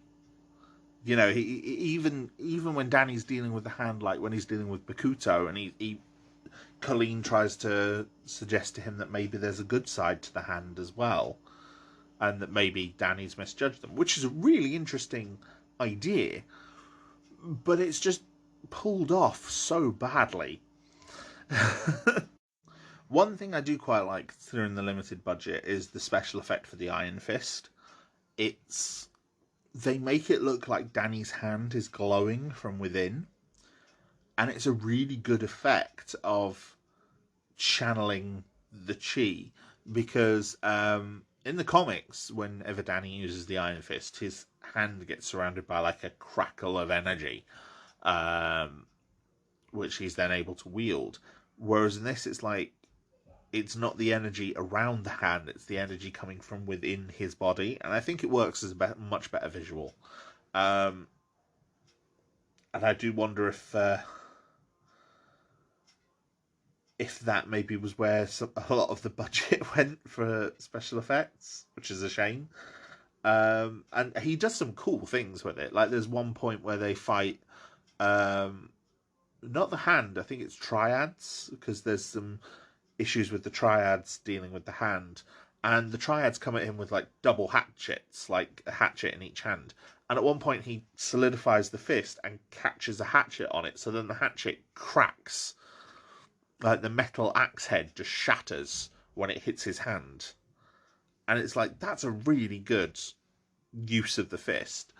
But then quite a lot of the time in the show, Danny's kind of struggling to channel the fist, and it becomes so obvious that it's being done because of issues with the budget. As bad as the plot is, though, and as bad as some of the action scenes are, and some of the twists and turns in the plot, there are some great moments, and a lot of them are built around the characters. Like, there's this quite lovely scene where Danny sends a load of M&Ms to Joy to try and prove who he is, and he's taken out like her least favorite color. All of her least favorite color is gone, and it's something that only Danny would know. And it clearly has an effect on Joy. It clearly moves her. And so, she acts that very well, and it's a nice little character beat. Or, you know, Hogarth's appearance, which is more than a cameo, it's quite extended. She's in several episodes. Um, she Danny is able to convince her very, very quickly by telling a story of when he was younger and she used to work at Rand. And as a result, they have quite a nice relationship and it gives you the softer side to Hogarth, which you didn't really see in Jessica Jones season 1. And that's just a nice inclusion. And you got their bond, or even like Danny ends up doing a press conference to sort of explain, because the police, when he first arrived, Ward had him sent to a mental hospital before he escaped using the Iron Fist, and the press have found out about that, so they ask him about it where he's at the press conference where he's announced as his return, and he immediately covers for Ward, knowing that it's obviously a really awkward question to be asked. And he covers for him brilliantly and takes the fall for it. And it shows that compassion, or, another scene where it shows that compassion is they're talking about pricing a drug, like this revolutionary cure for some disease. And they want to the board of shareholders obviously want to price it quite high and make quite a lot of money off of it. And Danny's like, no, we'll sell it at cost. It's medicine. We'll sell it at cost. And it's a good way of showing the contrast between the sort of cutthroat capitalist, business world that the Minchams live in and how unkind that can be. And then showing what a generous person Danny is himself. I do think he plays the role really well, and he does it with enough charm that you care about the character, despite everything that goes on. Although one curious quirk that never gets addressed by Danny returning to the world is how did he react when he learnt about the Battle of New York? Because the incident, as they describe it, is obviously a thing throughout the Marvel Netflix verse. Because ostensibly they are in the MCU, although the references got less and less as the shows went on. So it's like, yeah, how did Danny react on finding out that aliens are real? You disappear for 10 years, you come back, and all the superheroes and aliens and gods and all sorts of stuff. I'm curious to see how he would have reacted to that. But we never get that. We do get some curious decisions, like Claire ends up helping them fight the Hand while they're in China, which is a bit weird because it's like she holds her own against a Hand ninja, despite the fact she's probably only had what at most is a few weeks training under Colleen, which becomes a bit unbelievable. Stretches credibility a bit. Davos is where the series takes a turn, though. He gets introduced quite late into the show, and we see him do some really cool things, like he throws some throwing stars that he's made out of tinfoil as weapons, which are really cool. And he comes to rescue Danny from Bakuto's Hand, who are also kind of set up as a group in opposition to Gao's Hand, which again was sort of the divides between them that we hadn't had explained at this point, because this was the series that revealed that Gao was a member of the Hand, and then reveals that Bakuto is a member of the Hand as well, but a different Hand. And as I was saying in my Defenders review, this is something that kind of cleared up. And Davos sort of arrives at this quite interesting point in the narrative where it seems like the Hand has been dealt with Bakuto. It feels like, well, not dealt with, but kind of pushed to the side. Gao has been pushed to the side. Harold's plotline is kind of meandering, but Ward has gone absent from it, and he was quickly becoming the most interesting part of it. Seeing him put through the emotional ringer by his father, and then how he's coping with that, with a sort of an ongoing drug addiction. Especially when he has to lie to his sister. And we show that Davos is apparently Danny's friend, but they don't feel like friends in the modern day. Davos is desperately trying to get Danny to come back to Kunlun with him, saying that the Iron Fist should be in Kunlun to protect it. And Danny doesn't want to go back. And it becomes clear that Davos is also jealous of Danny. Like, Davos says he was as good as Danny, and he feels like if Danny doesn't want to come back and doesn't want to be the Iron Fist and fulfill his role, then he shouldn't have the Iron Fist. And that then becomes set up more for season 1, for the second season. There's also a really bizarre choice to use split screen in one of the late episodes, during one of the action scenes, which is weird. I'm not sure why that choice was made. Split screen rarely works in a film. The most prominent example I can think of that tried it, especially for comic book films, was Ang Lee's Hulk film, where they tried to do the split screen as a sort of way of echoing the comic book panels. And it didn't really work even there, despite it giving us multiple takes of the same scene, showing different characters reacting. And it was an interesting idea, but even then I don't think it worked. So to do it here over an action scene rather than a quiet character beat is even weirder. But yeah, everything concludes. They manage to beat Harold and kill him off, and Gao disappears, and Joy is hurt by Ward and Danny lying to her, and Davos kind of approaches her with Gao kind of listening in the background as Davos tries to get Joy on side to help him deal with Danny Rand, and Danny and Colleen go to the Alps and find, like I said earlier, that Kunlun has been attacked and has disappeared early. And yeah, it's parts of this plot just drag for season 1 especially. I've said before that some of the other seasons felt like they were padded, especially in the early seasons. And Iron Fist is the biggest one. So much of it feels so drawn out unnecessarily. Like, you could have cut these 13 episodes into about 8 by getting rid of some of the superfluous scenes and streamlining the story a bit more, and you wouldn't have lost much. You wouldn't. You really wouldn't. You'd have lost, I'd say 10 episodes at the least. At the most, sorry. And you wouldn't have lost much. The character work is quite good, although not necessarily engaging for every character.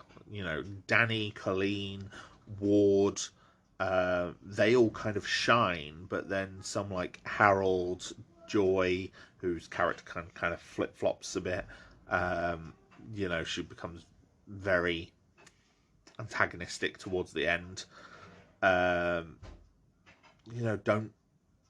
They're not quite as interesting. It becomes a bit unfocused in terms of what the story is trying to tell and who the main antagonist is, because there's Gal, there's Bakuto, there's Harold, there's Davos, and the action scenes just don't help. It's like they're competent, but like barely competent. There are some cool shots and some cool stunts occasionally, but compared to Daredevil, it just pales. And that's a shame, because I think then we're judging the show necessarily on what it isn't rather than what it is. Season 2 does improve. One of the biggest subtle improvements I found with Season 2 was it just changed the font on the title sequence, and suddenly the title sequence was better. It just felt more real. The music didn't change, the visuals didn't change, but the font changed and the colour of the text changed, and it made it feel more Eastern in a way than it did before. It sounds weird, but it's kind of hard to explain. For me, it just worked more with the new font. It was more finished, I suppose, is the best way of describing it.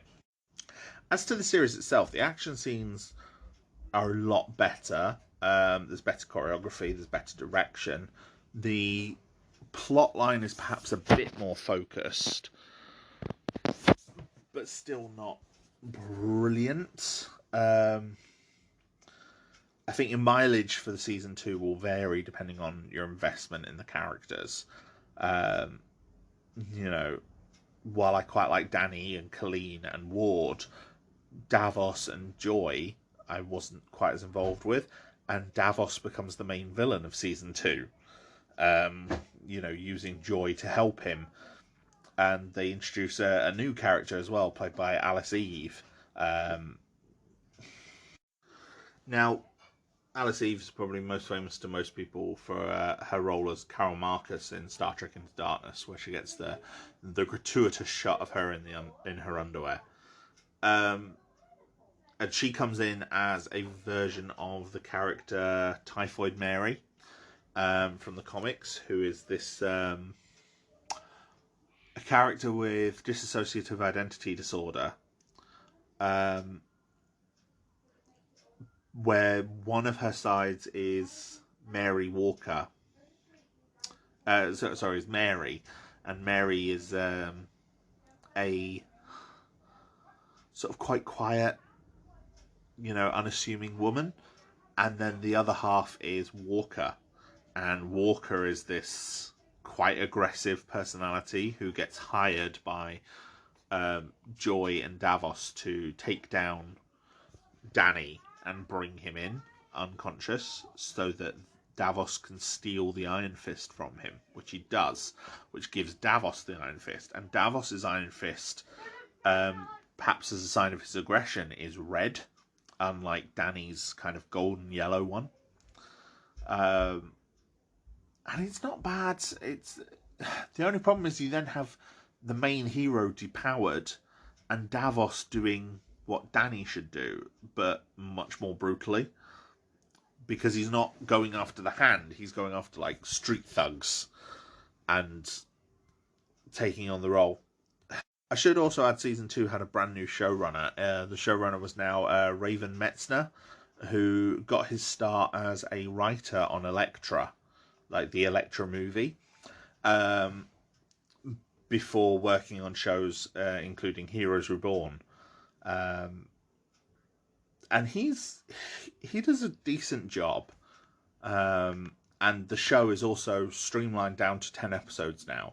It had its episode count reduced. It was the only one that had its episode count reduced with the following season. All the others still got 13 episode seasons. Iron Fist got 10. We also had Misty in a recurring role from Luke Cage, where she's considering her promotion to captain and sort of teams up with Colleen to help Danny get his powers back. And we're also dealing with a triad war. Like, the triads were obviously, they appeared in the previous season. We're now, the location of the show has moved to Chinatown. It's gone from Wall Street to Chinatown, which is good because the Wall Street stuff was not working. And the Chinatown stuff definitely does. We've got Danny as kind of the local hero, the local vigilante.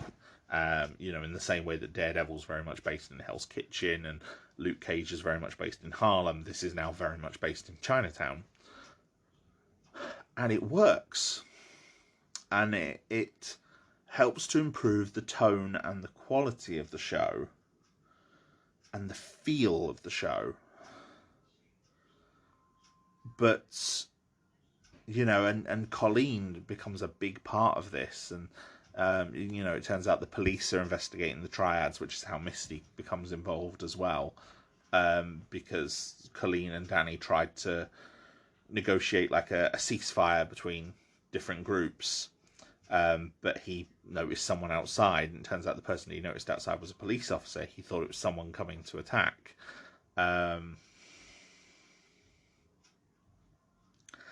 Yeah, it's done quite well. Ward gets a nice plot line. He's at Narcotics Anonymous. He's having sex with his sponsor, and shouldn't be. And she ends up pregnant.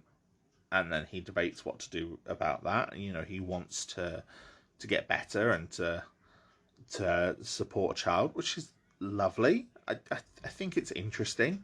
Bethany says she doesn't want any help. That's his sponsor. She says she doesn't want any help with the baby, but he still wants to prove that he can be a better person. And, you know, I think it continues his plotline quite well, because Ward is a character, when he first appeared, I didn't like him much, and he really grew on me as throughout season 1 you see just how much he's going through once you learn of the situation with his father. And season 2 does a really good job of continuing that. Joy's anger at Danny feels misplaced, though. You know, she sort of blames Danny for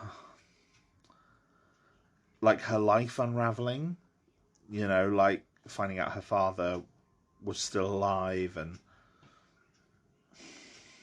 yeah, the only issue I have with that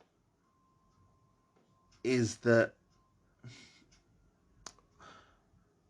she sort of blames Danny because it was Danny coming back that had her find all that out. But it's unclear why she's not. Surely she'd be more angry at Ward for hiding the fact that her father was alive. It's a bit of a sudden tonal shift to then have her want to kill Danny and willingly team up with Davos to do it, and go to some quite cruel lengths, like getting Davos to sleep with one of her friends so that she can then blackmail her friend to get something that they need for the ritual, to steal the Iron Fist. Walker doesn't disappear after her subplot. She carries on. She explores the possibility that she has a third alter. She says she was a soldier who served in Sokovia as well, and like she got imprisoned in Sokovia, and Walker broke her out. But then it's revealed that no, Walker didn't break her out. Like a third alter broke them out, which is a really interesting idea, and would have been lovely to see developed in a future season. But alas, that's not going to happen now. Typhoon Mary is one of the more interesting characters in the comics with the multiple personalities. She's one of a few characters I can think of with dissociative identity disorder in comics where people haven't just done it as like, oh, she's crazy. It's like, no, each of her, you know, she's a villain, but each of her alters forms a specific role for her. You know, one is more vengeful, one's more protective, one's more innocent. And that's kind of what they do with this, and I think it works quite well. I think it's a decent adaptation of the character. But as the series goes on, obviously they deal with the Triad War. Colleen starts taking more of an active role, teaming up with Misty. You know, she's the one helping Danny to get his powers back. Danny ends up with his leg broken after fighting with Davos at one point, so obviously him trying to heal from that puts him out of action even further. And so you get this evolution of Colleen as the main character. She's the one negotiating the peace with the Triad gangs. She's the one, you know, trying to get the power back for Danny. She's the one helping Danny train. And you also get these hints that she has a connection to Kunlun. She has this this box with her family crest on, and her family crest looks very, very similar to the dragon tattoo that Danny has on his chest, suggesting that, you know, her family has a connection to Kunlun, which is obviously then explained in the final episode as presumably what would have been set up for a future season. That her grandmother, great grandmother, was a pirate queen. One of her ancestors was a pirate queen who was linked to the Iron Fist. But her gradual evolution culminates with Danny choosing her to have the Iron Fist. So obviously they deal with Davos. Joy helps them by betraying Davos, and they manage to capture him and give the power to Colleen. And so Colleen now ends up with the Iron Fist, and hers is white, which is really good. She's got like this nice white with like a blue tinge to it fist, showing sort of her purity in a way, which I really like. And I like that all three characters have very different takes on the fist. They have different colours for their fist, because obviously it's based on chi, and a person's chi is meant to be kind of unique to them. And I just think it was a really nice touch. We also get some good. We also get some great conclusions at the end. Obviously, like I said, we got the tease of Colleen being connected to Kunlun, with her family crest essentially being a reverse of Xiao Lao's mark, the dragon's mark that's on Danny. Danny decides to explore a previous Iron Fist named Orson Randall, who had the Iron Fist powers and whose body Davos used as part of the ritual. And so he teams up with Ward. He leaves the country with Ward after Ward is very open and honest at Narcotics Anonymous. He'd been at NA, but he hadn't really spoken. And this was him sort of speaking to NA, and it was good because while he's speaking to NA and through them to Bethany, who's also there, he's perhaps truly honest with himself for the first time ever, and resolves to be better. And it's like his character arcs come full circle. It's quite nice. He's got a very realised character arc over the 2 seasons. And he teams up with Danny and they leave the country. And then we jump forward a few months in time. And Colleen has the Iron Fist. And she's now channeling the Iron Fist through her sword as a vigilante in New York.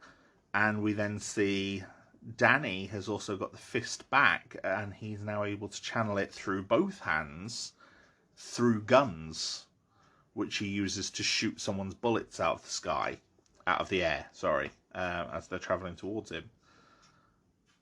And yeah, it was all just interesting setup right in the final moments for what would have presumably been a really good 3rd season. Like, apparently the showrunner and was working on the 3rd season. Finn Jones knew about it, said it would have been really good.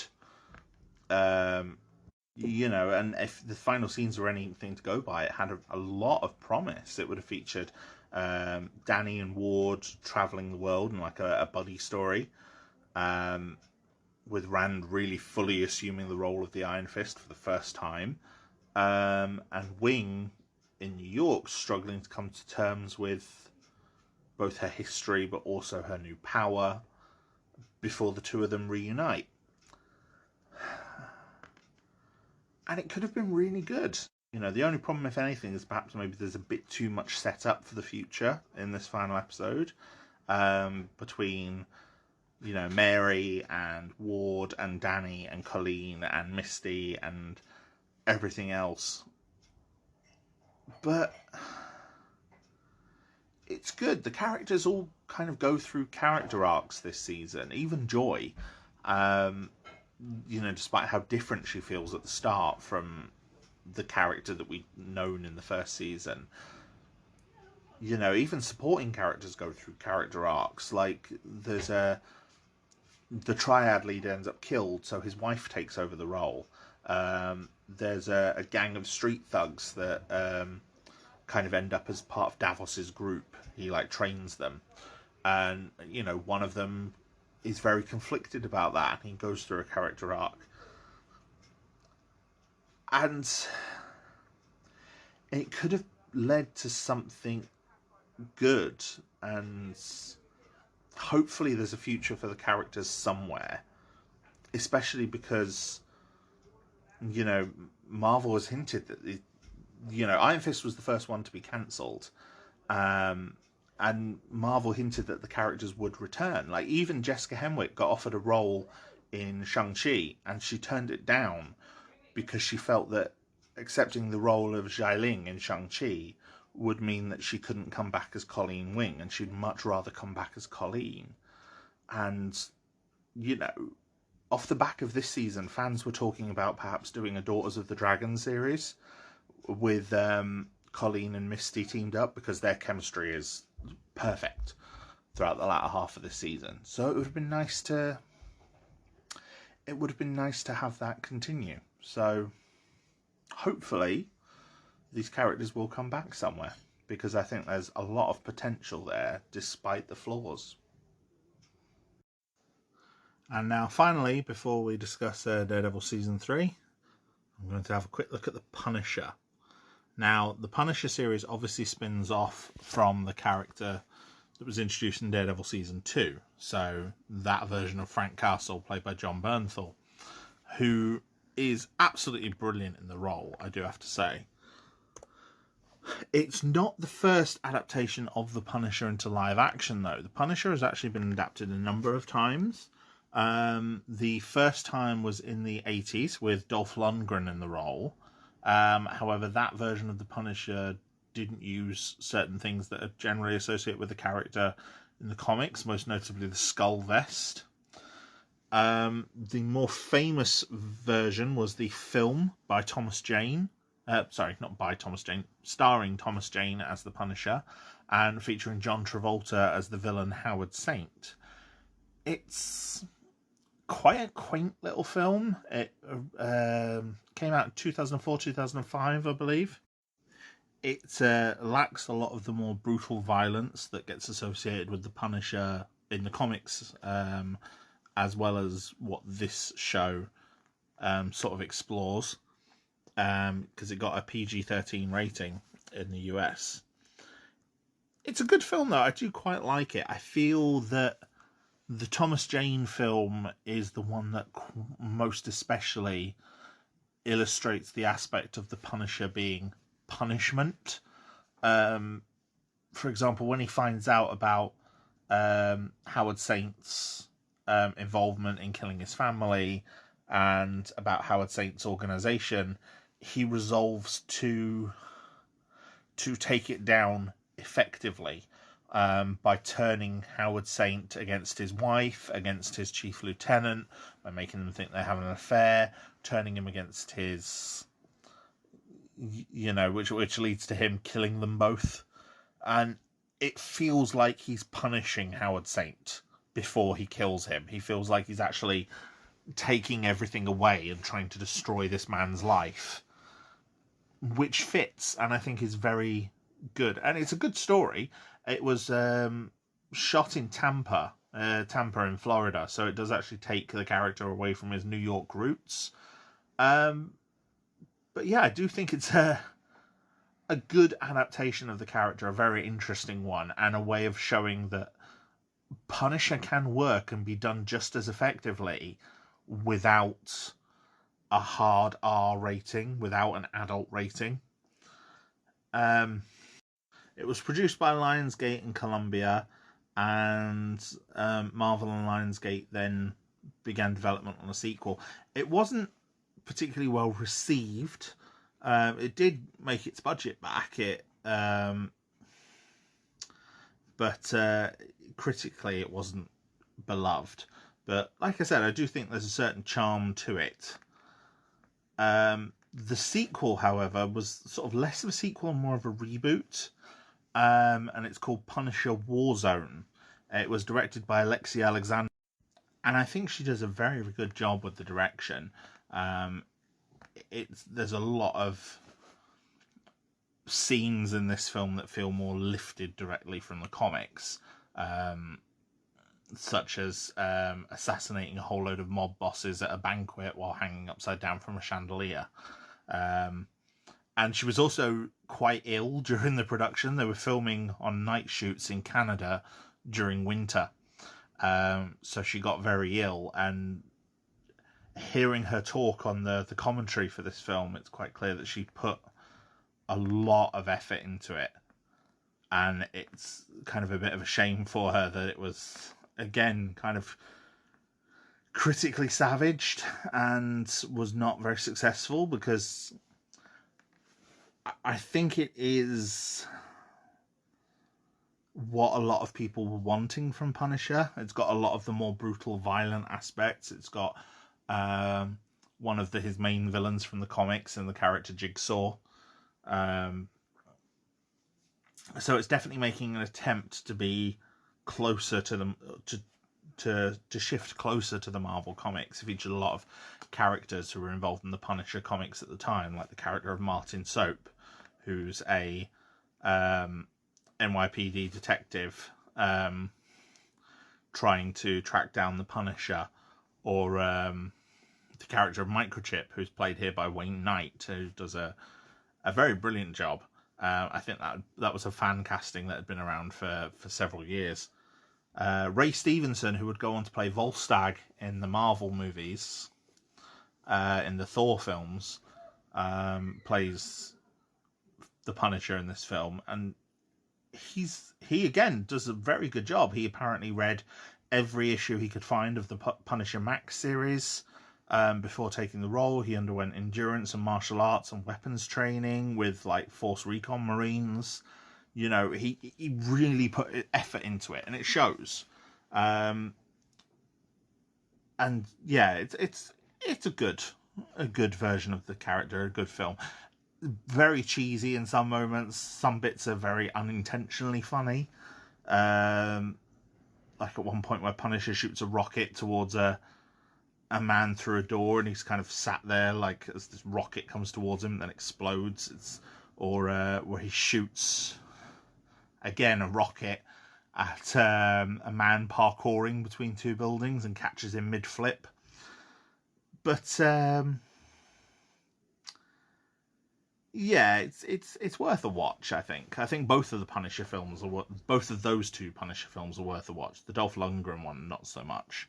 But if you're a fan of the character, they're both worth a watch. Warzone was also developed under what was going to be a Marvel Knights banner, where Marvel was going to hopefully start making more of these sort of hard R films. But obviously that didn't happen. And so the rights reverted back to Marvel from Lionsgate. And that's how we saw Punisher get introduced in Daredevil Season 2. Obviously, the success of the character and the buzz that the character was generating even before the series released meant that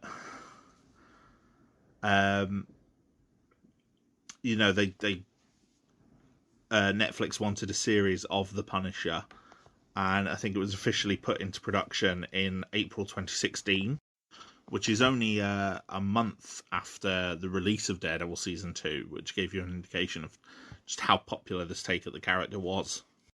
The series was showrun by Steve Lightfoot, who is more well known as an executive producer and writer on Hannibal. He does a very, very good job. Again, he stays with Punisher for both seasons. And I think he does seem to get the character. Between him and John Bernthal, they've got the sympathetic side to the Punisher, as well as how he is just a brutal, vengeance-fueled machine of a man. And yeah, I think they do a very good job with the character. Because Punisher, I think it's quite easy to tell with the modern view on the Punisher, especially his popularity with groups like the alt-right. I think it's very easy to understand the character, see him as a person who goes to, he's punishing the bad guys. That's his whole thing. It's like, no, the Punisher is mentally ill. He is unhinged. He sees his crusade against the underworld as like a duty, because he's driven to avenge his family. And I think at some point he just became addicted to killing. Like, some of the comics have tried to approach this. Garth Ennis's work especially approached this idea that the Punisher just got addicted to killing in Vietnam and never stopped. And so, yeah, Punisher is a character that's very easy to misunderstand, but I think John Bernthal and Steve Lightfoot with this show that they do understand the Punisher. They have the more softer side to the Punisher, but also the whole aspect of he can't have a normal life. He can't just switch off and go home. This crusade is what he has. It's the only thing he has. And that doesn't make him a hero. It doesn't make him someone to idolize. It just makes him useful. It makes him a tool. It makes him a weapon. But he's not a good person, necessarily. As I said before, Punisher doesn't tend to have a lot of supporting characters or villains. Mainly because a lot of people who interact with the Punisher end up dead. However, the series obviously has to have a supporting cast. So one of the main characters they brought over was Karen Page from Daredevil, again played by Deborah Ann Woll. And I think her appearances in Daredevil and in Punisher, Daredevil, and Defenders actually make her the character that has appeared the most across the Netflix shows. We then get the introduction of several other characters. For season 1, Eben Moss-Bacharach joins the cast as a version of Micro, who I'll discuss a bit more in a minute. Ben Barnes joins he's most famous as a character in Westworld, Logan Delos, and Prince Caspian in the Chronicles of Narnia films. He joins the cast as one of Punisher's biggest villains, Billy Russo. Except in this, his version of Billy Russo, the character that becomes Jigsaw, rather than being a gangster, is a former best friend of Frank Castle, who was with him as a soldier. And so that becomes a plot thread as well. Amber Rose Reaver, who is someone I'd not seen before, I don't think. She plays a Department of Homeland Security agent named Dina Madani. And her stationing in New York leads to an investigation that has her cross paths with Frank. And then there's some other minor characters for season 1 as well. Most notably, Curtis Hoyle, who is another former soldier, friend of Frank's, and one of the few people who knows he's still alive, who leads a therapy group for veterans after losing part of his leg. And then a member of his therapy group named Lewis, who is a quite young army veteran who is struggling with his new life. And acts as kind of like a mirror to Frank's journey in season 1. Now, the plot of season 1, for the most part, is exploring the incident that led to Frank's family being killed. obviously we learned something about this in Daredevil season 2, but we add an extra layer because obviously we knew that it was connected to the blacksmith, who turned out to be Ray Schoonover, their supervising officer when they were stationed in Kandahar. The unit in Kandahar that Frank and Billy were members of obviously got up some illicit and illegal activities, one of which including the torture and killing of one of Dina Madani's informers, which she has footage of and wants to try and find the men responsible.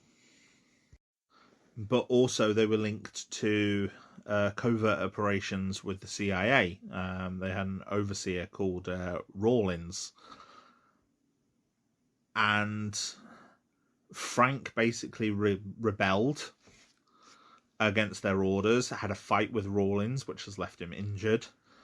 And essentially the murder of Frank's family and the attempted killing of Frank was done to try and silence him because of what he knew about their operations.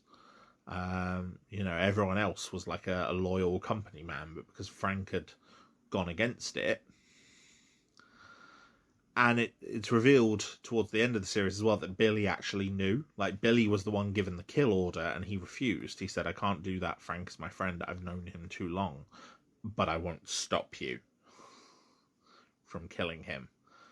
And that's dark and twisted and brutal, and it's brilliantly done. And, the main plot of season 1 features, obviously, Frank exploring this with the help of Micro. Micro's the one who leaked the information to Madani. He's also on the run from Rawlins after getting this information. He thought the information came from Frank. It didn't. It came from someone else in the unit who was believed dead. And he's in hiding. He's estranged from his family. He's living in this old disused public bathroom with like broken glass everywhere, with his computer set up and everything, which is bizarre, but it actually turns out to be a really great set because it's used for an action set piece towards the end of the show where Frank brutally kills a whole load of special forces that are sent after him.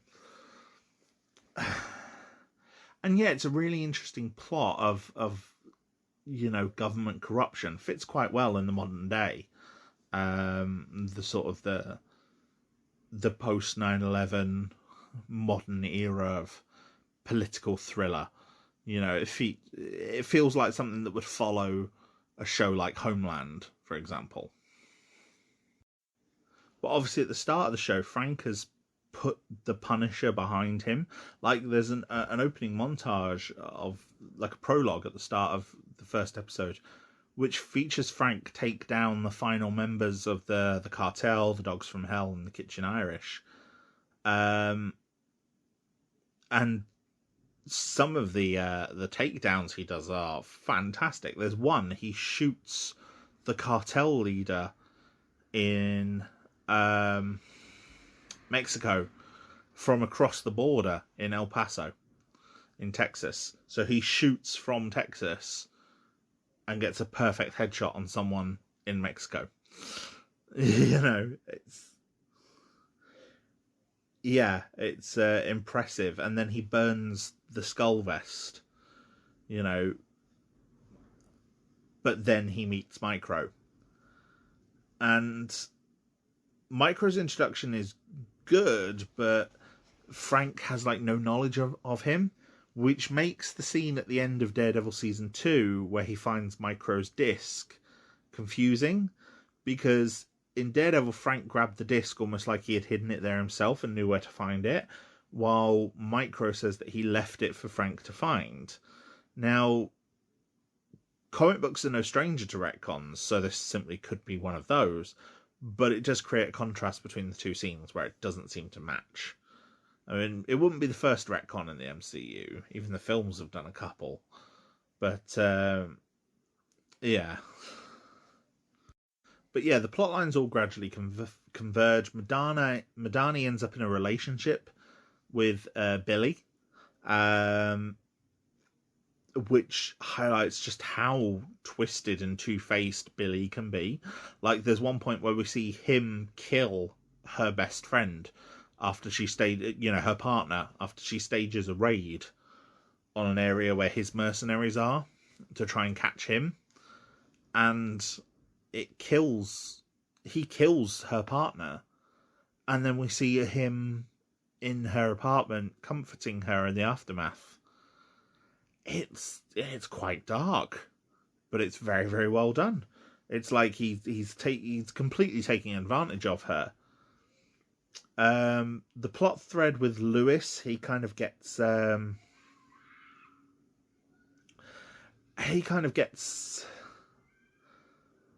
disillusioned with one of the other. He gets disillusioned with civilian life. He like digs a foxhole in his garden, in quite an interesting scene showing this like sort of mental breakdown that he's going through. Like, he misses the army, and it highlights this kind of abandoned generation of veterans, which has constantly been a thing in America, at least from their fiction, from like Vietnam right through to the modern day. This is not a new thing. He's just struggling, and eventually he becomes sort of like he kills someone he becomes disillusioned with because the person was lying about all of his war stories, and Lewis finds that a personal affront because of obviously what Lewis went through himself. And yeah, Lewis becomes a bomber. Like, he sets bombs off around New York. He tries to take out a senator who's dealing with gun control issues. There's a senator dealing with gun control issues, and Lewis like sets a bomb off in the room while he's being interviewed by Karen. So we have like this really great episode where this bomb goes off in the hotel, and we see the lead up to it from multiple different perspectives, from like Madani, Billy, Frank, Karen, Lewis, and then as it all comes together, it starts with us in the aftermath of it as everything's being explained to Brett, because Brett comes back, and it's good to see Brett back again, because I like Brett as a character. He's now a detective sergeant at the NYPD. And that episode is also when Madani learns the truth about Billy, and Rawlins and Billy learn that Frank's still alive. The public learn that Frank's still alive. Because everyone assumed the Punisher was dead. And it all leads up to this quite brutal fight towards the end of the season at the carousel, where Frank's family were killed, between Frank and Billy, and it is hard to watch. Like, Billy is brutally taken down by Frank, and Frank takes Billy's face and shreds it against shattered glass. And the level of gore is very impressive. And I actually find that scene quite hard to watch. But that's Billy's transformation into the Jigsaw persona. Jigsaw in the comics has this quite mangled face.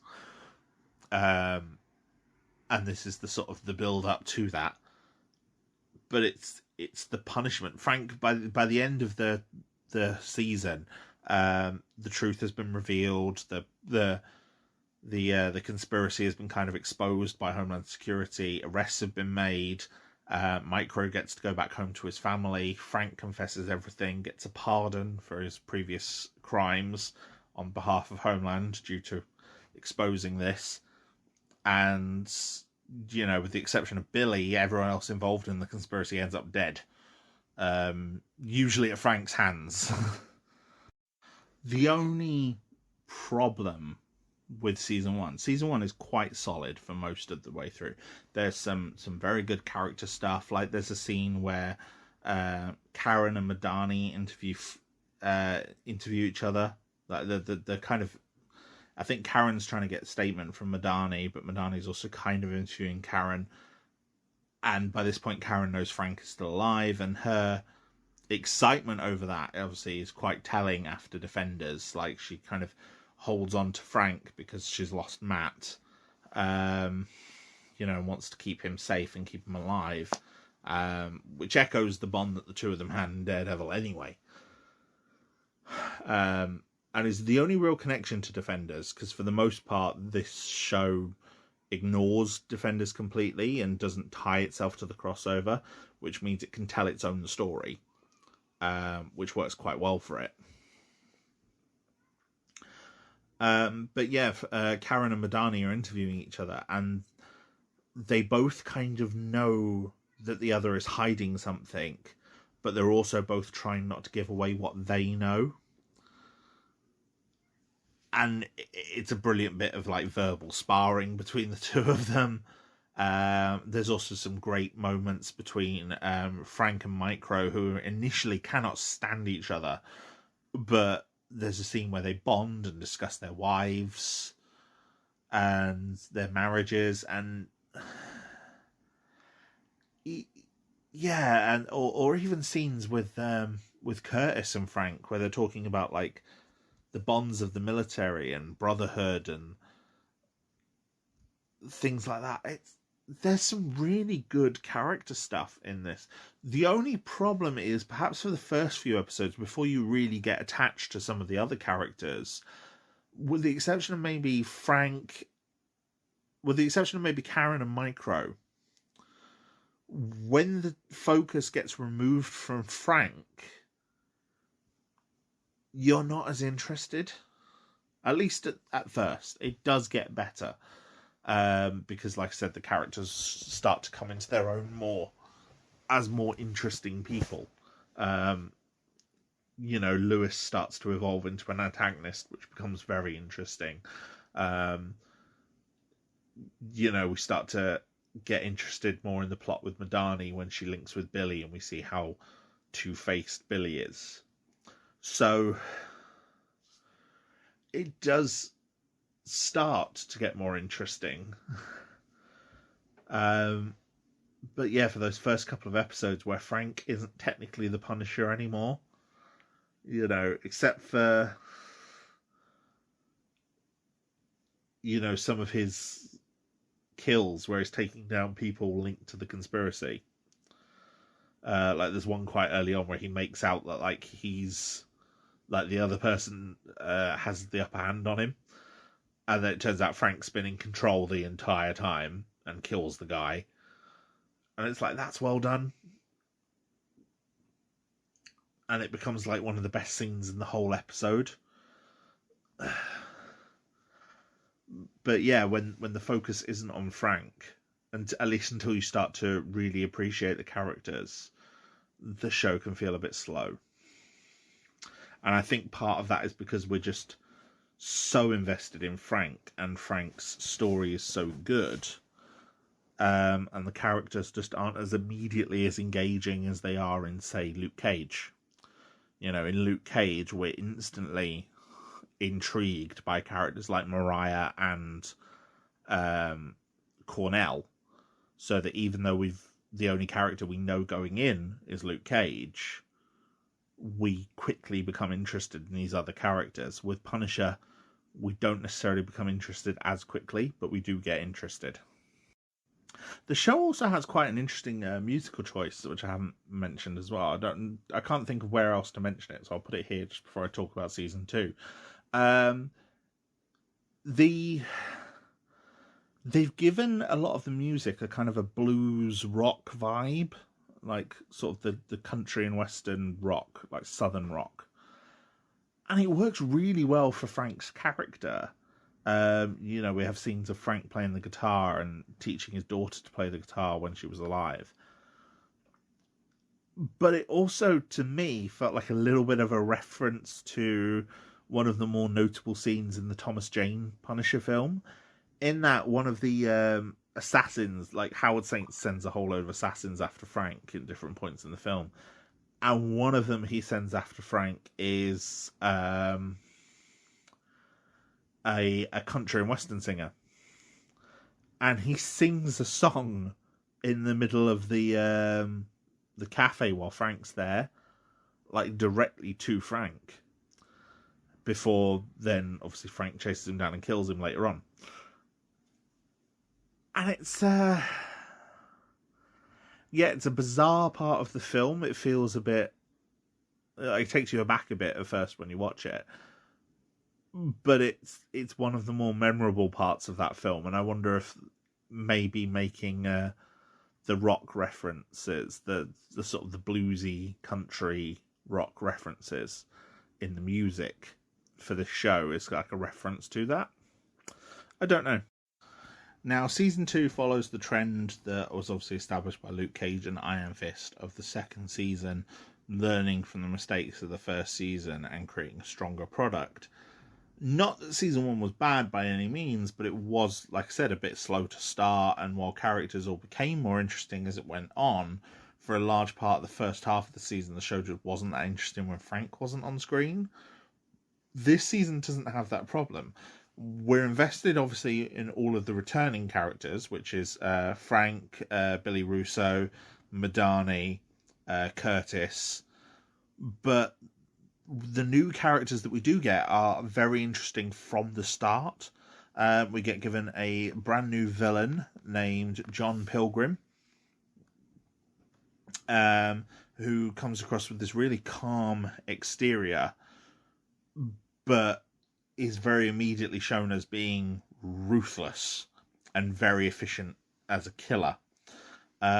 We get a psychotherapist for military vets in Krista, played by Floriana Lima. She does a really good job. She works with Billy, who's struggling due to the trauma that he's received from Frank. He said he can't remember Frank doing it to him.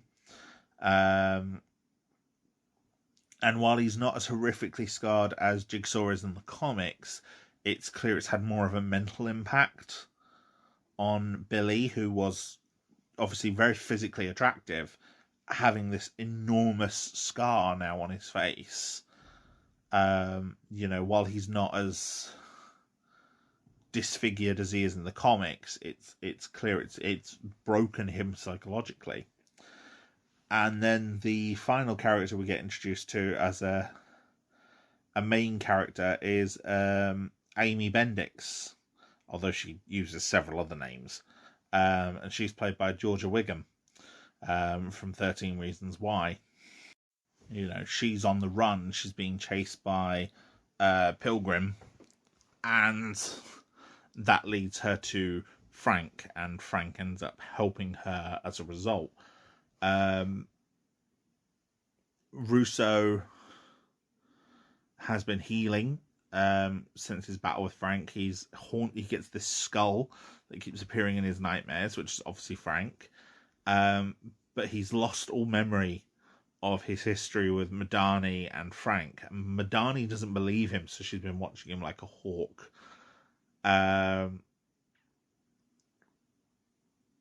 And obviously, like I said, he works with Krista, who clearly has some issues of her own, despite being a psychotherapist.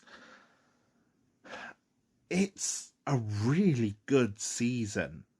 The character work is very, very good. The scripting is brilliant. And there's so many little touches by the actors and the props that show just how affected our characters were by last season. Like, Madani and Curtis and Billy especially all seem quite traumatized by the things they've gone through. Like Frank is, Curtis is more nervous after getting attacked by Lewis and Billy. Billy started wearing masks to kind of retreat within the mask and use the mask as a persona. Yeah. It's good.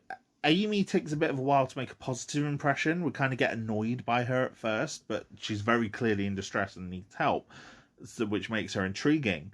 Um, and Frank kind of stumbles into her while she's in distress, and have that lead him onto an adventure.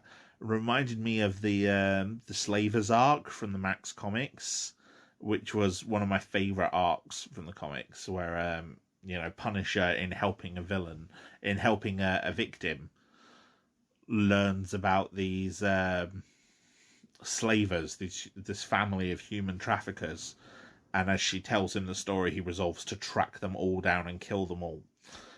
And yeah, it's good. I really like it. It turns out that Pilgrim has this sort of Christian fundamentalist who has been hired by this family who are trying to protect the secret, like this upper class American family, Christian family, that are trying to protect the secret that their son is gay.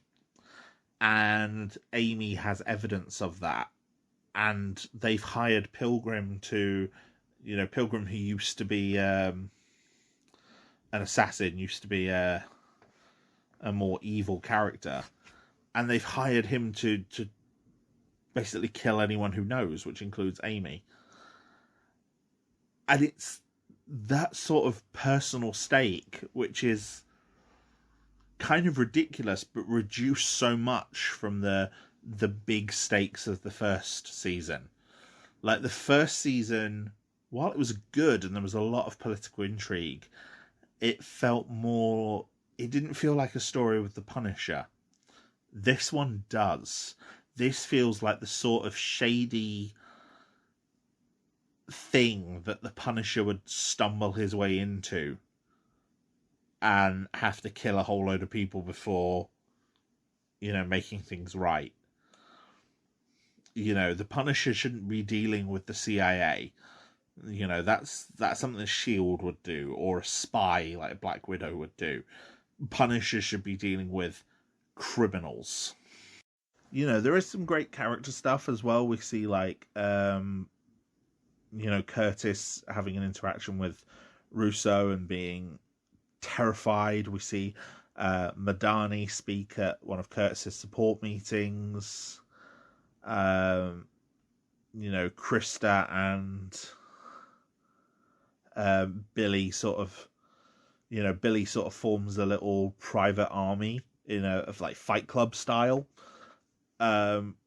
Whether it was intentional or not, it did remind me of Fight Club, like this little underground group. And he ends up in a romance with Krista, which is very unprofessional.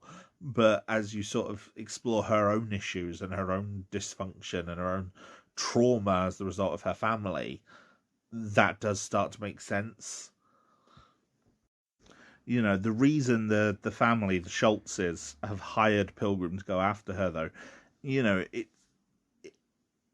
it's criminal, but it's also like petty, like ridiculously petty, but it's all born out of that sort of shame about and homophobia that religious conservatives have.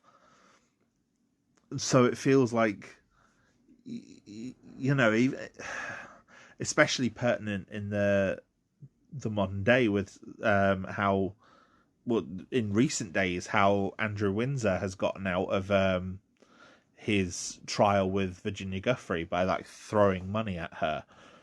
Rich people throw money at things to cover up their crimes. There's innocent, guilty, and guilty but rich. And that's what the Schultzes are. So, yeah, this is the sort of thing that Frank should be dealing with. The bond between Frank and Amy is quite good. He starts to gradually get concerned for her, even though she's clearly very independent and very capable. He takes almost kind of a paternal role with her. But as the season goes on, while obviously they're exploring this plot with Pilgrim and the Schultzes, and they're still obviously having to deal with him, it becomes clear that Billy is becoming the main villain again. But it never feels like the tone is being divided, or like the screen time is being divided between these two villains, as it can often do when there's too many villains, that seem opposed. It's like them solving the plot of the Schultzes and Pilgrim and finding out why he's after them leads them towards, going back to New York, which is obviously where Billy is. And so them coming back to New York means that Billy is going to confront them. Frank does interact with Russo before they end up opposing. And, he says he can't kill, he makes the decision not to kill a Billy Russo who doesn't remember what he did. Because that's not honourable. That's not right. He can't kill Billy for something Billy can't remember doing. Pilgrim gets some great moments that sort of explore who he is, without like a full flashback. Like we see him talking to himself, like putting himself back together, and like sees visions of his wife, like egging him on. He's doubting himself, and then she kind of pulls him out of it. Brett takes a bigger role this season, trying to sort of bring Punisher to justice, for more people that obviously Frank's ended up killing throughout the season, which then become extra to his previous crimes that he was pardoned for. But the two of them kind of find a little peace when, not like a peace, like a détente of sorts, because obviously he has bigger issues with like Pilgrim and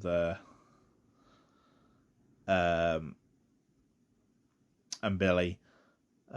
Curtis gets brought in to sort of help Frank and help him deal with Amy, and that means that Curtis has to fight Pilgrim as well. And yeah, it's good. The series builds really well. I don't think I'm doing it justice. You get the resolution to the Schultz plot that sees them killed, and sees the end of sort of Pilgrim's role in everything. Krista ends up killed by Madani after using some information that she got from Madani to sort of help Billy in his crusade. We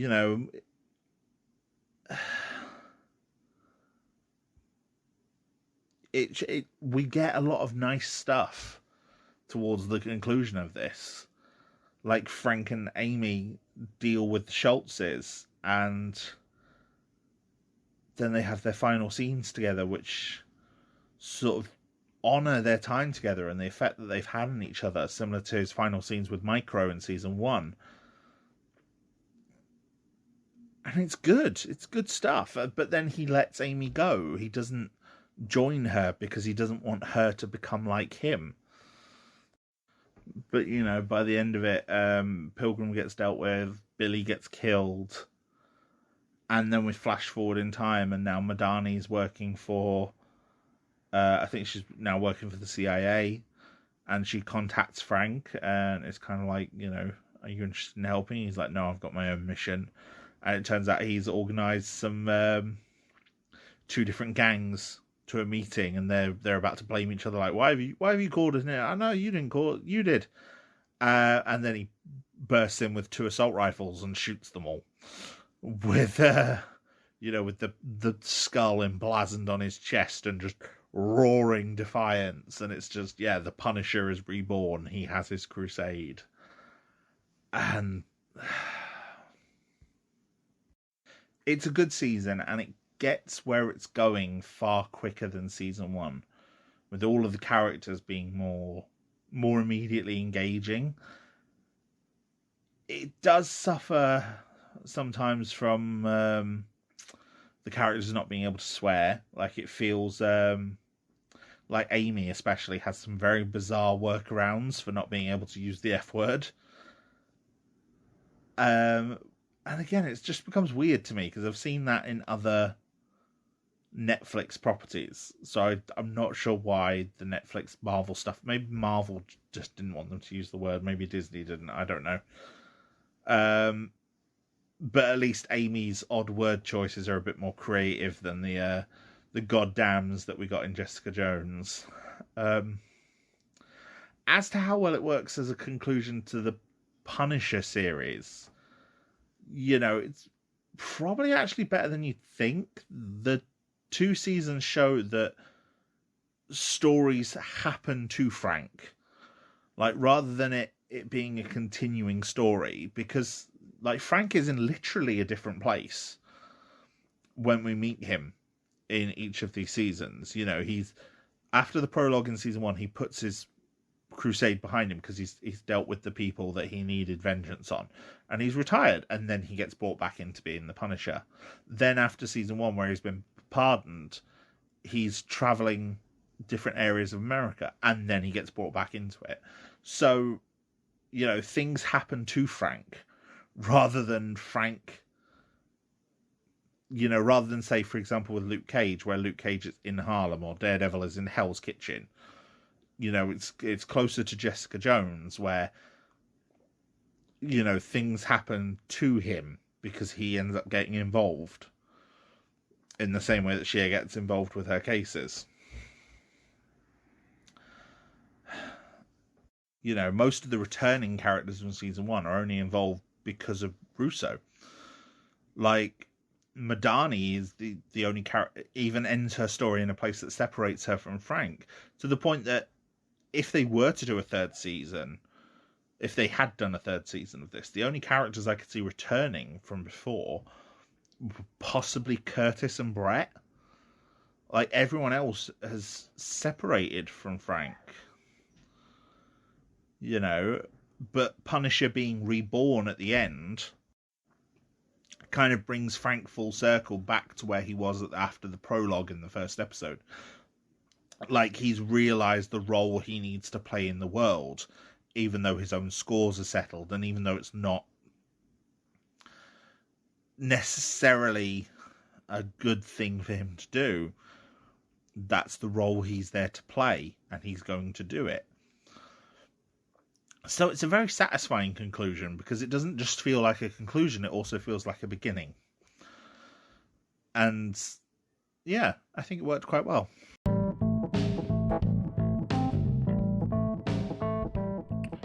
Thank you, my friends, for once again joining me on Garhdo Goes Geek. Your continued support for this podcast means the absolute world to me, and I am grateful for every single one of you who stays and listens to one of my episodes. It means the absolute world. Now, if you would like to engage more with me or the podcast, we have a Discord community, small but growing, and we now have commissions open on Ko-Fi. So if there's a topic you would like to see me cover, you can pay me to cover it. All funds will be used for legal purchase of the relevant items where I do not have them. Have a look on the link tree for more information. Until next time, look after yourselves.